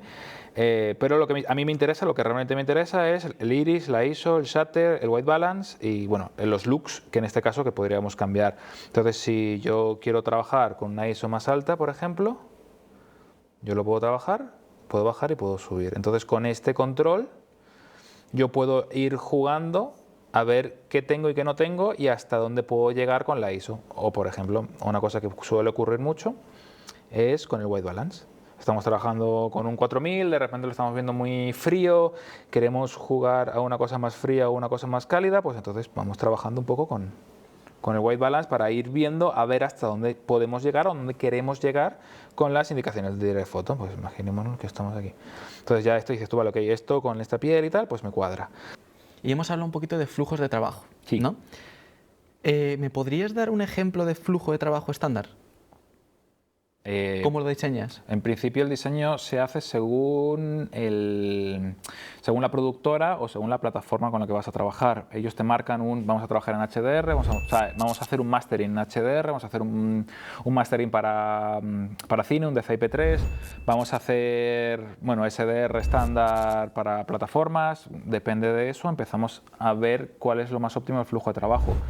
Luego se habla con la casa de postproducción, la casa de color, lo primero para ver cómo trabajan ellos, si trabajan con Baselight, trabajan con DaVinci, trabajan con Mystica, con qué trabajan, y en base a eso vemos si tienen o no que generar unas LUTs según un direct de foto y según unas pruebas de cámara. Entonces vas recopilando información. Hablas con la casa de postproducción, con el supervisor de postproducción, hablas y ves si hay que hacer efectos especiales y si son efectos fuertes o no. Si en base a esos efectos tienes que hacer una prueba de distorsión, unas cartas de distorsión para las ópticas. Si estos efectos son muy fuertes y hay una persona encargada de la parte de VFX que está en set de rodaje que va contigo a marcas tú, hay cromas, ¿no? De qué manera se va a rodar, etcétera. Entonces hay una cantidad de información que tú tienes que ir recopilando para que cuando llegue el momento de rodaje tú la tengas en la mente y tú pidas esa información. Me lo invento, vas a grabar un plano que vas a recrear fuego de una mano y tienes que saber cómo está el tilt, cómo está el pan y cuál es la altura y la distancia del foco con respecto al sujeto o con respecto a la mano. Entonces toda esa información tienes que recopilarla, ¿vale?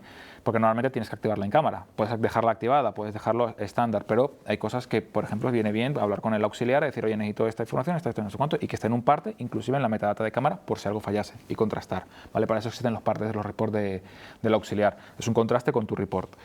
Entonces, normalmente haces toda esa investigación de información, hablar con el sonidista también, TCs, si ellos pueden meter TC en cámara, de qué manera lo pueden meter, necesitan el cable, van a hacer jam sync o van a dejar el REN completamente con el TC y van a trabajarlo completamente. ¿Qué es el TC?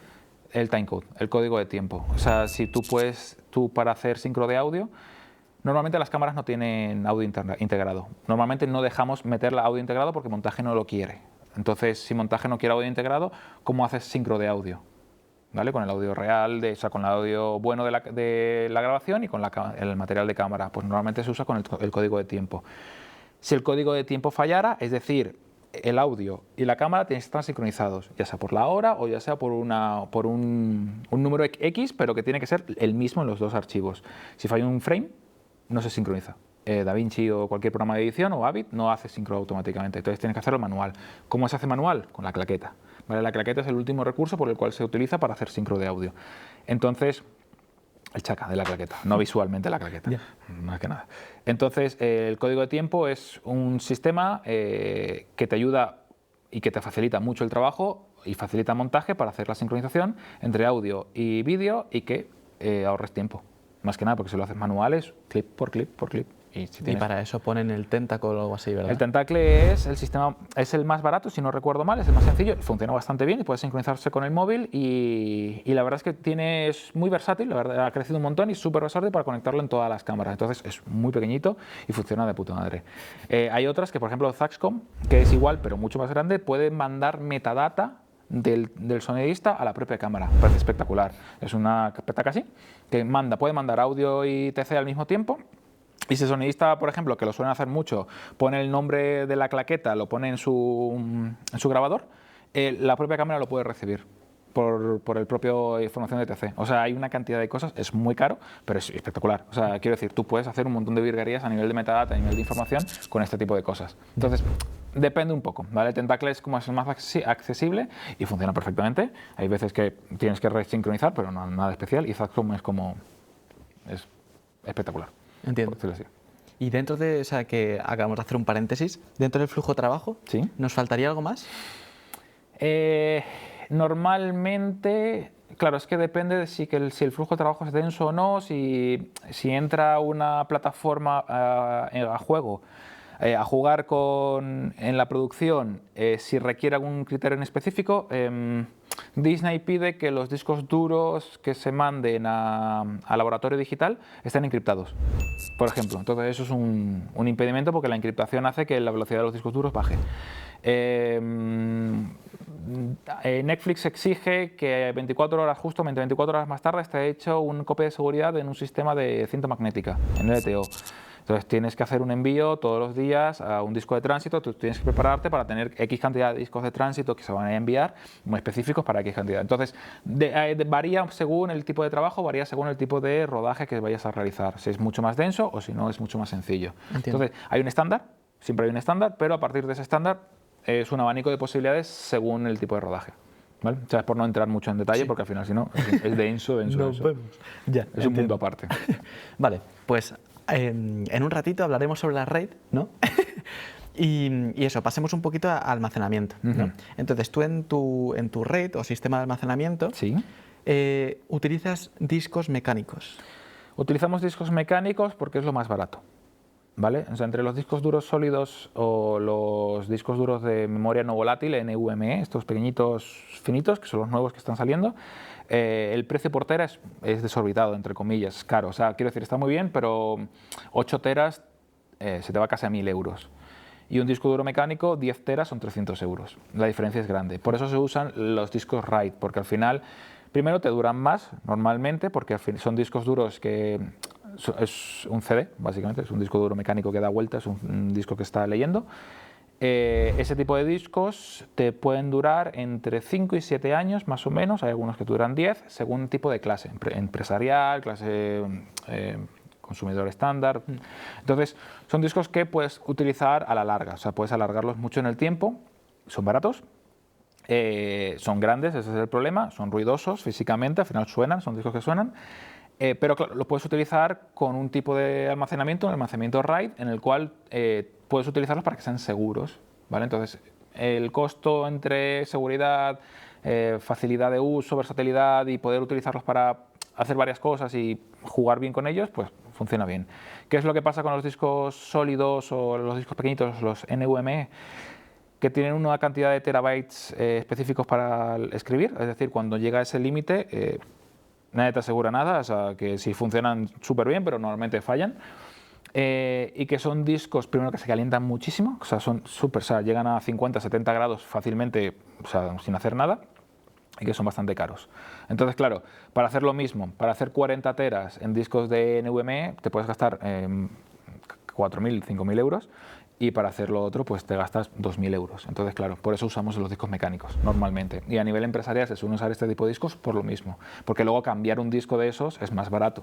O sea, cambiar 10 teras es más barato cambiarlo en mecánico que cambiarlo en NVMe. Entonces, claro, el costo tú tienes que entenderlo también a la larga, no a lo corto. Voy muy rápido, porque van muy rápido. Los discos, los NVMe van, uno de ellos te puede ir a 7.000, a día de hoy te puede ir a 7.000 megas por segundo, cuando un disco mecánico te va a 250, 300 los mejores. No, más de 300 no te va a ir. Claro, o sea, que son 7.000 versus 300. Claro, pero son 1.000 euros versus 300 euros también. ¿Sabes? Entonces el equilibrio lo tienes un poco ahí. Puedes hacerlo, pero te va a salir caro. Ya. Entonces ahí está. Por eso usamos este tipo de discos. Entiendo. ¿Y estos discos mecánicos, qué pasa si se corrompe algún archivo, si se rompen? ¿Es recuperable? Depende. A ¿De ver, si el propio disco... A ver, tú tienes un disco duro, sea del tipo que sea, y darle formato es formatearlo, ¿vale? Un disco duro viene sin formato, viene sin nada. Tú le das un formato del disco. Darle un formato del disco es darle un tipo de sistema a ese disco para que sea leíble por el ordenador, ¿vale? Por el sistema operativo que estés trabajando, ¿vale? Ese tipo de disco tiene una caché, tiene información, o sea, tiene varios sectores en el cual se está utilizando se está albergando esa información. Lo que pasa es normalmente, el 80% de las veces que falla un disco, no es que falle el disco internamente, es que falla el formato que le has dado. ¿Vale? Es decir, el formato de Windows, el de Mac, exFAT, el HFS o el formato de NTFS, que es el de Windows, esos formatos son fácilmente corrompibles, ¿vale? Unos más que otros, exFAT más que los otros, pero son fácilmente corrompibles. Y normalmente el disco está bien, los sectores están bien. La cosa es que la información que tú le has puesto ahí y el formateo que le has dado ha fallado, por alguna razón, por el tipo de sistema operativo que está afectando a ese formateo. Entonces, claro, ahí es donde empieza el drama. ¿Cómo carajo recupero yo la información de esto? ¿Qué es lo que hay? Ahora hay sistemas que recuperan la información, ha habido siempre, ahora son un poquito más versátiles, no tan caros, que lo que hacen es leer la información borrada y leer la información en esos sectores corruptos. Normalmente se puede recuperar la información, pero depende de si has trabajado con esos discos después de haberlos borrado o que se haya perdido la información, si la falla es mecánica o no. Si es mecánica, olvídate, tienes que mandarle una recuperación de datos que te cobra una pasta. Ahora hay una anécdota con eso que es graciosa. O, por ejemplo, si ese formateo se ha perdido completamente, es decir, tú lo conectas y ya no te lo lee el disco duro, el sistema operativo, si lo que tienes que volver a darle el formato porque lo ha perdido, porque se ha corrompido el formato, pero el disco está bien, los sectores están bien. Entonces depende de la forma en que esté fallando. Yeah. Es entender qué es lo que ha pasado. Y si entiendes qué es lo que ha pasado, puedes recuperarlo de una manera u otra. Hay de todo. Es que claro, tú dices, ¿no se puede recuperar? No lo sé. Yeah. No lo sé porque he visto de todo y he visto de discos que han fallado, que el lector falla, se ha reventado el CD, de alguna manera el disco interno. Otros que realmente se ha pedido el formato y simplemente por conectarlos al Mac lo tenías en un Windows, los conectado a un Mac y de repente ya no lo lee y lo he vuelto a conectar a un Windows y ahí lo puedes recuperar, por ejemplo. O discos que de repente la placa base se ha fundido. O sea, tiene una placa base que es el conector y de repente ha fundido, pero tú lo abres y lo cambias y tal y funciona. Es que varía un montón. Entiendo. ¿Sabes? Entonces es un poco depende un poco cómo estén funcionando los discos y depende de lo que hayas hecho con ellos. Ya. Y para la gente a lo mejor que nos está viendo, que se pueda enfrentar a una situación de estas de se me ha roto, necesito recuperarlo. ¿Tienes alguna aplicación web en la que confíes? Yo he usado mucho, a ver, no me acuerdo exactamente cómo se llama el nombre, porque, o sea, es SAEUS, creo que se llamaba, que era Data Recovery, que se llamaba así la página, que lo he usado toda mi vida y me ha funcionado bastante bien. Hay uno para Mac que se llama, que lo he escuchado mucho, que se llama Disk Drill, drill de perforar, y Disk de disco, que también me ha funcionado a veces. Uso los dos, suelo usar los dos para ver a veces cuál funciona, cuál no. Algunos te recuperan un poco más, otros recuperan un poco menos. Sé que Seagate tiene el suyo de recuperación de datos y sé que SanDisk tiene el suyo de recuperación de datos. ¿Vale? No sé cuánto cuestan, pero sé que los tienen. Si es que no recuerdo, porque no sé qué precio. Los otros están entre, creo que uno estaba en 100 y algo, licencia de por vida, y el otro estaba en 70 y pico. ¿Vale? El de Data Recovery SAEUS, que luego veo el nombre exactamente y te lo digo porque no me acuerdo. No confío en ninguno. Genial. Es un poco abstracto. Tienes que ver si funciona, tienes que ver si se recupera, tienes que ver si lo que has recuperado es fácilmente recuperable y es 100% recuperable. Tienes que ver qué ha pasado realmente. Entonces, depende. O sea, cuando fallan estas cosas, es lo que te he dicho antes, no, es que ¿No sabes por dónde? no sabes por dónde, entonces hay que verlo. O sea, luego existen las empresas que son de recuperación de datos, son, ¿cómo lo llamaban? Hospitales de datos o algo por el estilo, muy gracioso. Una se llama Lazarus, que es la que he usado yo, que básicamente lo que hacen es recuperar el material, pero por placa base directamente. Abren el disco duro y ven bit a bit por soldadura. Entonces eso es lo más seguro que te puede pasar, que puedes recuperarlo, pero es caro. O sea, te puede salir un disco de 10 teras, te puede salir un mínimo de 3.000 euros la recuperación. Ya. Y te aseguran un 75% de ese nivel. Entonces depende un poco. Ya. ¿Sabes? Es un poquito hay gente que se dedica a esto, gente en Estados Unidos se dedica, que son muy buenas, pero es eso. La recuperación de datos es cara porque es un proceso manual. Manual por soldadura, de bit a bit, de ir viendo cada una de la recuperación y luego trasladar esa información y cambiarla a un proceso que tú lo puedas leer, que lo pueda leer un ordenador. Ya. ¿Vale? Entonces, procura asegurarte el material, por favor. Por el amor de Dios. Es Sí, como intenta totalmente. hacerlo. Siempre 2 copias mínimo. El 321, que no sé si lo conoces, vale. 3 copias de seguridad en 2 lugares diferentes y en un formato, y una de ellas en un formato diferente, ¿vale? O sea, es decir, tienes 3 copias de seguridad, una en tu casa y otra en tu oficina, y una de ellas, o una de las 3, en cinta magnética, por ejemplo, en cinta LTO, en la nube, que la nube dicen que no es un sistema de almacenamiento de seguro para guardar tal, pero bueno, por presupuesto, por todo esto, y a no ser empresarial, pues para gente filmmaker y tal, que una la tengas en otro lugar, deslocalizado en otro sitio. Eso sería lo recomendable. ¿Vale? Eso es lo que tenemos que seguir nosotros mientras rodamos, que es lo que se suele hacer. Y a nivel usuario es lo que suelo intentar recomendar, que por lo menos tengas 2 copias siempre actualizadas en lugares diferentes. Eso sería lo ideal, para que no te pase esto. Ya. Y pues eso, por si acaso se te quema la casa, Pues eso se te va a la casa. pues que tengas la oficina. 2 anécdotas. A ver. 2 anécdotas. Una de ellas es, pasó hace años que, no sé si era la policía de Suecia, no sé si era Suecia o Noruega, no recuerdo muy bien el país, se le quemó al mismo tiempo, una por un rayo y otra por un incendio X, las dos sedes donde tenían almacenamiento. Al mismo tiempo. Qué curiosidad. El mismo día. El almacenamiento la tenía en dos lugares diferentes, justamente, y esos dos lugares a la mierda. Se le fue completamente el almacenamiento de los sitios. La policía. Qué locura. Vale. La otra es, yo he visto a una empresa pagar 15.000 euros por recuperar los datos de un sistema RAID que había fallado porque no había un técnico que mantuviera eso, falló un disco y a la semana siguiente falló otro disco y tuvieron que pagar a esta empresa, Lazarus, 15.000 euros para poder recuperar solo el 80% del material. Y una empresa, te digo, de una de las compañías más grandes del mundo. Qué locura, ¿eh? Por pelársela completamente el material que tenían almacenado ahí, que era todo el material de VHS, de almacenamiento o sea, todo el Betacam, todo el tema analógico que lo habían digitalizado. Pues lo habían perdido todo. Y cuando la empresa americana les exigió a la europea de dónde está ese material, se dieron cuenta que no tenían. 15.000 euros pagaron. No me acuerdo de la cifra, que me preguntaron a mí. ¿Pero es recuperable? Yo no lo sé. Yo no tengo ni idea, yo no sé si se puede recuperar. Entonces, curiosidades de... Si guardas y lo gestionas bien, no vas a tener nunca un problema. Pero por el amor de Dios, gestiónalo. ¿Sabes? Sí. No lo dejes para último momento, que si pasa algo suele ser complicado. Sí. Y entonces, como hemos hablado... pues eso, de particulares de rollo filmmaker, ¿no? ¿Qué sistema tú es el que más recomiendas a nivel de esto, de gestionar tus datos? Tanto a nivel de qué discos utilizar, mecánicos, SSDs, tal, como si tienes una RAID, ese tipo de cosas. Vale, normal. Yo te recomiendo que si no le vas a dedicar mucha intención y te da mucha flojera el tema de almacenamiento, porque es como, qué pereza meterme ahora con esto y tal, te recomiendo un NAS de estos gestionados, tipo QNAP o Synology, que tenga un sistema RAID incluido, 4 discos mínimo, que normalmente rondarán entre los 500 euros más o menos, hay más baratos, y que con ese sistema le metas discos duros mecánicos, ¿vale? Y que lo dejes ahí, que actives las alertas por mail o por Telegram o por lo que tenga las alertas ese disco, o sea, ese sistema, y que si te falla algo que te avise, te falla el disco y tal, y que lo dejes siempre encendido, ¿vale? Los discos duros, o sea, un paréntesis, los discos duros mecánicos, lo que los revienta es el encendido y el apagado.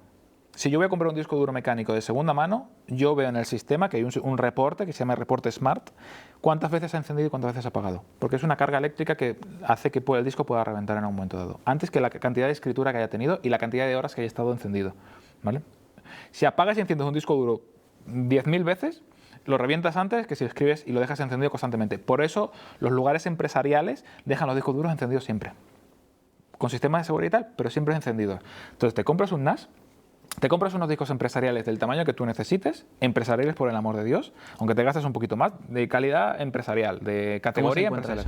Lo buscas, sí, Enterprise, marca Enterprise. O sea, todas las marcas, WD, Seagate, Toshiba, tienen marca Enterprise. Y lo ves. O te ponen para NAS, que también normalmente no son la marca Enterprise, sino un poquito más por debajo, que están hechos para estar encendidos 24/7. Y tú eso te lo compras, lo dejas ahí, lo dejas encendido, lo configuras para tu almacenamiento, entonces tú tengas un disco duro SSD de 2 teras, de 4 teras, lo que tú necesites que más o menos te sea barato, para tú, cuando estés rodando, dando vueltas por ahí, no te lleves tu caja de discos, sino te lleves tu SSD, básicamente, hagas el volcado ahí y luego llegas a tu casa, lo vuelques al NAS y borras el disco y lo reutilices. Eso sería un sistema estándar en el cual tú puedas confiar para que sepas que el material que tú necesites esté ahí guardado. Como última instancia, tengas una copia de seguridad, ya sea a través del ordenador o a través del propio NAS, que tiene bastantes aplicaciones que puedes hacerlo, en un centro de datos, en un sistema, una nube, por decirlo así, que no sea Google Drive o que no sea Dropbox o esto, por favor, no hagas eso. O sea, que cubra algo tu privacidad, ¿vale? Porque estas empresas lo que hacen es te cobran por el almacenamiento, pero luego usan tus datos para entrenar la IA, ¿vale? Entonces ¿vale? Es la pescadilla que se muerde la cola. ¿Recomiendas alguna en especial? Yo recomiendo que te metas en Alemania hay muchos centros de datos, o sea, centros que son específicos para almacenar material, literalmente, que ellos te venden lo que son un servidor privado. Ellos te venden una porción muy pequeña de almacenamiento de sus pedazos de almacenamiento que tienen. Y te lo cobran anual o mensual. Esto es cuando alojas una página web, que tú dices, voy a comprarme un hosting en una página web, pues es lo mismo, pero para datos, ¿vale? Porque funciona igual. Una página web, tú le estás comprando a un centro de datos, mensualmente o anualmente, un espacio. Entonces, ese espacio pues, te están dando pues, para que alojes tu WordPress, para que hagas tu streaming, para lo que te dé la gana. Pues esos mismos centros de datos, esas mismas empresas de hosting, también te ofrecen lo que llaman VPS. ¿vale? Que es servidores privados virtuales. Entonces esos servidores te dan un ordenador virtual con X cantidad de almacenamiento, con un sistema configurado, con Linux, con Windows, con lo que te dé la gana. Entonces tú lo que haces es te conectas a través de una FTP o a través de un sistema a ese sistema virtual y le pasas el material. Y configuras automáticamente para que ese NAS se pase automáticamente el material cada mes por la nube. Tienes una nube privada. No es de nadie, es tuya. Tú has metido un Windows en un servidor de una persona, de un centro de datos que te está alquilando el espacio y está en Alemania. Entonces tú pasas ese material, va a ir lento, pero ya tienes asegurado que si te peta el ordenador, te peta el disco duro que estás trabajando y te peta el NAS, tienes un sistema allí. Entonces es como última instancia tienes eso. Hay cosas más rápidas, que son más fluidas, que puedes trabajarlo, pero de base es eso, es recomendable y no es caro. No es nada caro, porque te puedes gastar al año 100 euros. Y me estoy pasando, y es mucho más barato que Google Drive, sorprendentemente. Pero la gente no lo sabe, porque es un poquito más técnico. Pero un poquito más, es una tontería. Además, tú puedes pedirles el favor de que les pagas y te lo configuran ellos, además. Que es que tienen el servicio, que se dedican a ello. Entonces, es como, tío. Entonces, todo lo que es Google Drive y todas estas cosas, yo ya poco a poco las evitaría cada vez más. Primero, porque son caras. Segundo, porque te ofrecen un almacenamiento bastante malo. Y tercero, porque realmente la privacidad está bastante comprometida con tu material, tu trabajo y tu forma de trabajar. Entonces, yo ya no voy mucho por eso. Pero bueno. Cada uno con lo suyo, que dependiendo de lo que quiera. No me voy a meter ahí. Eso sería mi recomendación para un filmmaker. Qué guay. Genial. ¿Qué es una LUT? Una LUT es una transformación matemática, o sea, son unos valores matemáticos para transformar creativamente o técnicamente, o pueden ser LUTs técnicas o LUTs creativas, para hacer una transformación de un espacio de color a otro o de unos colores a otros colores. Es decir, tenemos una curva logarítmica y queremos transformarla en una curva lineal. Aplicamos una LUT. ¿Vale? Esa transformación es una transformación matemática, no me sé la matemática, no llego hasta ese punto, y tiene un tamaño. Ese tamaño hace que sea más o menos comprimida esa propia LUT. Entonces, lo que hace es hacer esa transformación. Puede ser también una transformación creativa, es decir, para una emulsión. Tú haces una conversión de que este amarillo, me lo invento, este amarillo sea un poquito más al amarillo de Kodak 250, ¿vale? Que de Electrachrome, pues puedes convertirlo. Puedes convertir los colores también. Entonces, puedes hacer una conversión creativa más que técnica. Se puede hacer. O pasar de una curva logarítmica de la Blackmagic a la ARRI. También se puede hacer. Es para eso, es una LUT, es no una aplicación, un archivo para hacer una conversión. Dependiendo de lo que quieras, pues puede ser creativa o técnica. Eso sería efectos técnicos. Entiendo. ¿Y tú? Pues eso, te pasas el día utilizando LUTs, ¿no? No. No. No me gustan las LUTs. ¿No te gustan las LUTs? No me gustan. La LUT comprime, ¿vale? De base. Una LUT comprime. Las usamos, ¿vale? Pero las usamos de una manera un poco diferente a lo que se usa a nivel filmmaker. En Publi se suele usar mucho la LUT porque es un sálvese quien pueda y muy rápido, muy corriendo. Entonces es que se usa mucho LUTs creativas que comprimen, que no... Da igual, un poco depende de lo que quiera el director de foto. En ficción la LUT la tiene que generar una casa de color, ¿vale? Porque es una LUT que no comprime. Normalmente no se aplican LUTs como tal, se aplican... se aplica una LUT, pero no se aplica de la manera en la que solemos aplicarla nosotros, o suele ser sin compresión o sin la menor compresión posible. Esa es la teoría, ¿vale? Entonces, no me gustan las LUT porque genera compresión. Son útiles las LUT, son muy útiles las LUT porque partes de una base creativa y entonces está muy bien. Entonces depende un poco cómo la quieras jugar y cómo quieras trabajarla, pues te puede venir bien o te puede venir bastante mal porque te está limitando el espacio de color a donde quieras llevarlo. Al final se suelen aplicar LUTs, al final la LUT se suele aplicar casi todos lados, pero a día de hoy hay herramientas, por ejemplo en ACES, que es la LMT y todo este proceso, que está muy bien para poder trabajarla de otra manera. Entonces, a nivel filmmaker, yo te diría que la LUT es muy útil porque al final te lleva a algún lugar, pero que también depende de cómo ilumines, la LUT te puede venir bien o te puede perjudicar. Entonces hay que jugar un poco también con ese proceso. Entiendo. De la LUT. Y claro, yo he escuchado de algunos directores de fotografía que se hacen una especie de set de LUTs. De LUT, sí. Vaya a ser pues un stop por abajo, claro. dos... O sea, tú piensas que la LUT, quiero decir, si no hay light grid, ¿vale? Si no hay color en directo, la LUT está muy bien porque al final sacas una LUT más contrastada, menos contrastada, X cantidad de puntos y más saturada, menos saturada y saturación estándar, ¿no? Por decirlo de una manera. Entonces tú vas viendo a dónde quieres ir, ¿no? Vas trabajando tal y te quedas con una LUT. Entonces en base a eso se la pasas luego al DIT que te empieza a generar el color y todo el proceso. A mí ese proceso no me gusta del todo porque al final te limita a que tienes que estar seleccionando un archivo. Me gusta más el trabajo de color en directo, si se da el caso que se puede hacer, porque yo voy haciendo según lo que va pidiendo el director de foto en cada momento. Quiero más contraste, quiero más saturación, pues lo tocas con la mesa de color y vas trabajándolo. Esa es la idea. Claro, normalmente los directores de foto que no suelen trabajar con Lightroom suelen hacer ese abanico de LUTs. También lo suelo intentar hacer yo, si en algún momento dado del rodaje no puedes aplicar Lightroom, pues al final le das el set de LUTs que quiere el director de foto según el criterio que hayamos marcado. Esa es la teoría. Entiendo. Pero bueno, sí, se suelen usar. La cosa es, en Arri, por ejemplo, las LUTs no es una LUT como tal, es una ML, es una conversión que ellos hacen al espacio de color que no genera tanta compresión. Entonces, por ejemplo, está muy bien lo que hace Arri en ese sentido. Y, por ejemplo, ¿qué nos dirías? Pues eso, en el caso de que nosotros estemos aplicando alguna LUT en rodaje, ¿Ok? ¿con qué tenemos que tener cuidado para que no nos engañe? Siempre y cuando sepas cómo trabajar con esa LUT que estás usando, que no es una LUT que cojas de internet, la bajes y la pongas y digas, está de puta madre. Y claro, digas, vale, en que depende del momento, cómo comprime las altas, cómo comprime las bajas, qué generan, cómo trabajan las sombras, qué contraste hace, qué color cambia, etcétera, que hayas. O sea, siempre y cuando tengas claro lo que estás haciendo, no suele haber mucho conflicto con ello. A mí me gusta trabajar con la LUT, me gusta trabajar con el 709 para ir comparando a ver qué es, a dónde estoy, qué es lo que está cambiando y trabajar con el logarítmico. Entonces, si tú ves el logarítmico, ves la LUT, más o menos tú puedes contrastar qué está haciendo la LUT, a dónde está llevando la cosa. O sea, está forzando qué, es muy fuerte, es muy suave, contrasta, no contrasta, le esfuerzo más o no le esfuerzo menos. Siempre y cuando monitorees bien la señal, guay. Si lo vas a hacer tipo filmmaker, a lo loco, corriendo y todo esto, estudia la LUT antes. Haz pruebas de pieles, haz pruebas de bajas, haz pruebas de altas, cógete una cartita de color o mira una carta de color a ver cómo cambia la LUT o utiliza la de DaVinci mismamente y aplica una carta de color de estándar. O sea, mira a ver a dónde puedes, qué tienes, o sea, hasta dónde puedes llegar con lo que tienes, con la LUT que tienes y mira a ver si te funciona. Porque normalmente para que funcione una LUT que cojas de internet es un milagro. O sea, quiero decir, porque es que es como tienes que iluminar según lo que ha iluminado el tío que ha hecho la LUT. Es como, o sea, es absurdo. Entonces, claro, es mejor LUTs que no fuerzan tanto y luego tú llegues a forzar un poquito más a trabajarla. Pero vamos, que puede ocurrir que la LUT te funcione. Guay, de puta madre. Pero bueno, normalmente no suele ocurrir tanto. Si tú sueles trabajar con LUTs, intentas que no sea forzada, ¿no? Que sea, si va a un estilo, que no llegue del todo. A ver, es que a mí no me gusta trabajar con LUTs creativas porque al final el estilo está muy marcado. Si me toca hacerlo.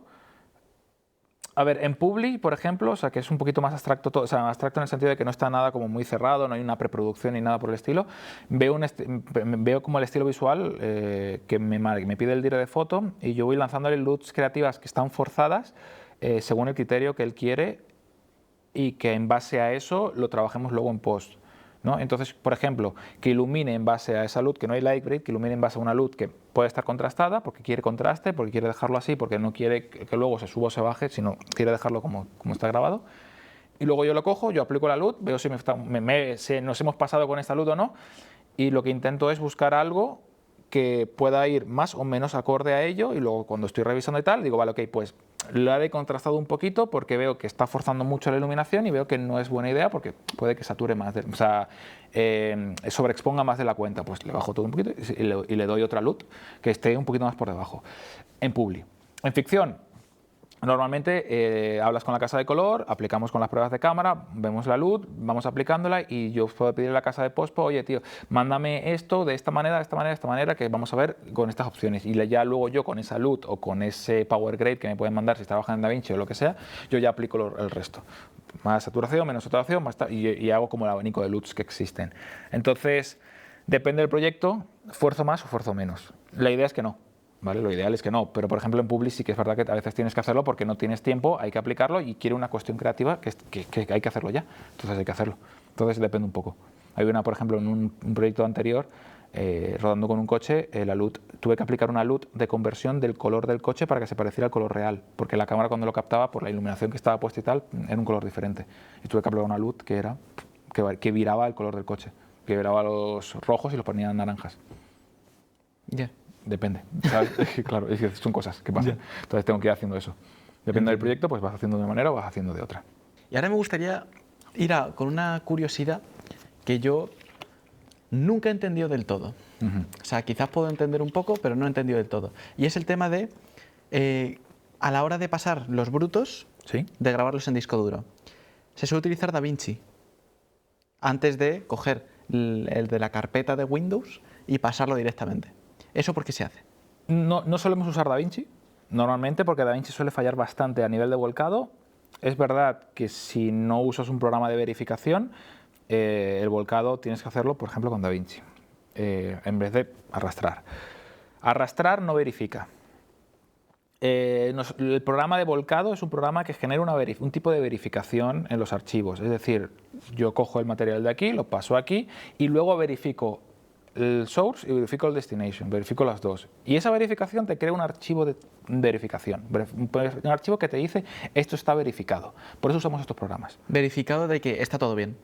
Entiendo. ¿Vale? Entonces te dice que está bit a bit, confirmado y verificado. No es que te haya visto y te haya leído el material. Más que nada te lo verifica a nivel de metadata e información interna. Por eso usamos los programas. Por eso usamos estos programas de volcado. Hay programas que son mucho más densos, que es como el Silverstack, que lo que te crea es una base de datos. ¿Vale? El Silverstack es el programa por excelencia, que solo está para Mac. Es muy caro, realmente. O sea, es un programa que no puedes comprarlo, es una suscripción que tú pagas mensual o anual. Y ese programa lo que te hace es esa verificación. Tiene varios tipos de verificación, que no nos vamos a meter porque al final es una movida. Sí. Cada verificación hace de una manera o hace de otra. Una verificación por bit. Y esa verificación te dice que está bien, que ese programa, ese archivo está pasado bien. O sea, está perfecto, está guay. Puede fallar, pero normalmente no suele fallar. Cada tipo de verificación falla más o falla menos. Ok, tú lo has volcado y ya has verificado. Y aparte Silverstack te genera una base de datos con metadata, información y un player donde tú puedes ver todo lo que has grabado. Es decir, si tú quieres, puedes abrir Silver y puedes ir revisando toda la información que tú has trabajado, qué ISO has trabajado, cuántos son los Kelvin que has trabajado, el diafragma, la exposición, el foco, en qué distancia está el foco, Qué locura. un montón de cosas. ¿Vale? Y el programa te extrae la metadata. Entonces, claro, es un programa que es muy completo, súper completo, hasta el punto en que puedes transcodificar con el propio Silverstack. O sea, tú no tienes que meterte en DaVinci si no quieres. Inclusive puedes hacer algo de color. Allí puedes trabajar con CDLs y tal, como trabajas en color en directo, puedes trabajar allí con el tarjeta y todo el rollo. Entonces, normalmente usamos programas de verificación que te aseguran que el material está volcado y que te generan un archivito que luego en postproducción pueden revisar y decirte, vale, sí, confirmamos que está verificado, ¿vale? Por eso hacemos eso. ¿Qué es lo que pasa? Que normalmente al nivel filmmaker, cuando uno empieza, no suele verificar el material hasta que pasa lo que pasa. Entonces, yo mi recomendación con esto no es usar DaVinci, que es lo que se suele usar porque mira, es lo más fácil, sino usar unos software que son de pago, bueno, algunos son de pago, otros no, que por ejemplo en Windows funcionan muy bien, uno gratuito que se llama Teracopy, que es un sistema que te vuelca y te verifica también y que utiliza el mismo sistema de verificación que estos software que son de pago. ¿Qué es lo que pasa? La diferencia entre Teracopy y Silverstack es que Silverstack puede coger una tarjeta y volcarla a 3 discos al mismo tiempo. Entonces te acelera mucho el flujo de trabajo. Teracopy coge de un archivo y pasa, o sea, de un disco pasa a otro. Ya está. Y el siguiente lo vuelve a pasar y ya está. Entonces, claro, tú pagas también por agilizar todo el flujo de trabajo. ¿Vale? Entonces, los de pago, hay uno que se llama Offshot, antes se llamaba Hedge, H-E-D-G-E, que es el más barato que hay, es el que se suele usar a nivel como más bajo presupuesto, y ese creo que si no recuerdo mal ahora mismo está en 100 y pico, 170 y tal, es de por vida, lo pagas una sola vez y hace la verificación y es súper rápido y súper fácil. O sea, es el programa más intuitivo que te puedes encontrar en la vida. Izquierda y derecha, izquierda source, derecha destination, darle a volcar, se acabó. Si, barrita en verde está volcado, barrita en amarillo ha pasado algo, barrita en rojo hay un problema. Ya está, para eso sirve, para volcar. Entonces está muy guay porque ha funcionado muy bien. O sea, yo es el primero que yo compré porque yo tenía Windows al principio y no existía un programa de verificado para Windows. No conocía los gratuitos, entonces este era de pago y fue el que usaba para Windows. Entonces yo recomiendo que se use un software de verificado, ya sea Teracopy, que es barato y bueno, que es gratuito, o sea el Offshot, que es el de pago y la versión tal. No te recomiendo el Silverstack a no ser que lo necesites, por ejemplo. Entiendo. Entonces, por eso se usa el sistema de verificado, para acelerar el flujo de trabajo y para verificar el material. Y DaVinci lo verifica, ¿eh? no verifica. Sí, DaVinci Sí verifica, pero es más lento en la verificación y puede fallar. Por lo menos a mí me ha fallado. Vale. A veces me ha fallado. Entiendo. ¿Vale? Ok, genial. ¿Silverstack Sí. lo paga el DIT o lo paga Produ? Normalmente suele pagarlo el DIT. Cuando vas con tu máquina, tú vas con todo, con tu material y con tus softwares. LiveRaid, Silverstack, DaVinci, ¿qué más pagamos? Sí, estoy pensando. ¿De todo? Sí, casi de todo. No, creo que son esos 3 y tu software que vayas teniendo, los software de recuperación de datos y esas cosas. Creo, si no recuerdo mal, creo que no pagamos nada más. Pero más o menos. Entonces sí, lo paga el DIT. Normalmente es tu paquete completo. O sea, tú no le puedes ir a producción y decir, te cobro el Silver Stack a tanto, te cobro el DaVinci Resolve, te lo... la IT Station viene con todo. Ya, es lo que es. entiendo. Toda es la historia. Genial. Pues para acabar, tengo curiosidad, ¿cuál es tu empresa? Hace unos años montamos una empresa, se llama Metamana. Somos un laboratorio digital, nos especializamos en gestión de datos y flujos de trabajo más complejos y en una cosa que nosotros llamamos el laboratorio portátil, ¿vale? O sea, lo llamamos generalmente porque es lo que ha llamado así, Netflix lo ha llamado así, o sea, es un laboratorio de trabajo en remoto, que lo que hacemos es mandamos a las producciones una maleta, una peli case, que la tenemos ahí ahora, luego te la enseño, una peli case que con un ordenador, como una data station, pero comprimida, en la cual trabajamos y nos conectamos en remoto a ese proceso. Entonces, todo el trabajo lo hacemos desde una oficina, en vez de estar en rodaje. El trabajo de edit. De data, casi siempre. De data. Sí. O sea, todo el proceso de data lo hacemos en remoto. Entonces, yo podía rodar, me invento una producción que no es tan alto, un supercoste y todo este rollo, y yo necesito un data, o sea, necesito trabajar con data y todo. Entonces, yo voy con mi material a trabajar en hacer color en directo, entonces todo el volcado lo trabajamos con una maleta aparte, donde una persona está en la oficina, entonces yo conecto un selector, alguien conecta la tarjeta, que normalmente suele ser yo o el VIP, y la persona en remoto se conecta y empieza a hacer el volcado a todos los discos duros y tal. Entonces hacemos y nos especializamos en hacer ese proceso de trabajo en remoto. Entonces, cuando la tarjeta está lista, ese ordenador está conectado al mío también, entonces yo también tengo el material. Ese material lo tenemos conectado para atrás de red, entonces yo puedo hacer color en directo o esa persona puede hacer ese proceso de color porque se está pasando a una nube el material. Y en esa nube ese material, la persona en la oficina lo recibe y lo va trabajando. Entonces podemos lanzar el material a cualquier lugar del mundo en menos de 24 horas. Entonces, digamos que esa es la empresa. El trabajo de la empresa es el trabajo de edit, el trabajo de máquina, de alquiler de máquinas también, y el trabajo en remoto de laboratorio de data. ¡Qué guapo! Funciona muy bien en documental, por ejemplo, cuando no puedes llevar a una persona por presupuesto o lo que sea, o porque te estás moviendo en muchísimos lados y son mucha gente al mismo tiempo. Entonces, hemos hecho mandar el laboratorio varias veces, ¿sabes? Entonces, es una máquina en remoto, varias veces que lo estamos mandando. Entonces, son varias al mismo tiempo, entonces pueden trabajar 2 personas o 3 en diferentes lugares al mismo tiempo. Qué guapo. Súper interesante. Esa es nuestra especialización. Qué guay. Pues nada, pues si queréis saber más, seguramente pongamos el link en la descripción, si tenéis web o cualquier cosa. Sí, sí. Y así podéis pues, preguntarle también lo que necesitéis. Claro. Genial. ¿Algo más de algo? No tengo ni idea, porque si quieres nos podemos meter técnicamente a muchas cosas. Nos tiramos aquí 8 horas. 8 si hace horas. falta. Un curso completo ya casi. Ojito, curso de edit. Curso de edit, básicamente. Genial. Pues nada, pues dar muchísimas gracias a Carromato Plató, que es donde grabamos el podcast, y por supuesto, Dano Alejandro. Un gusto. Muchas gracias. Muy grande.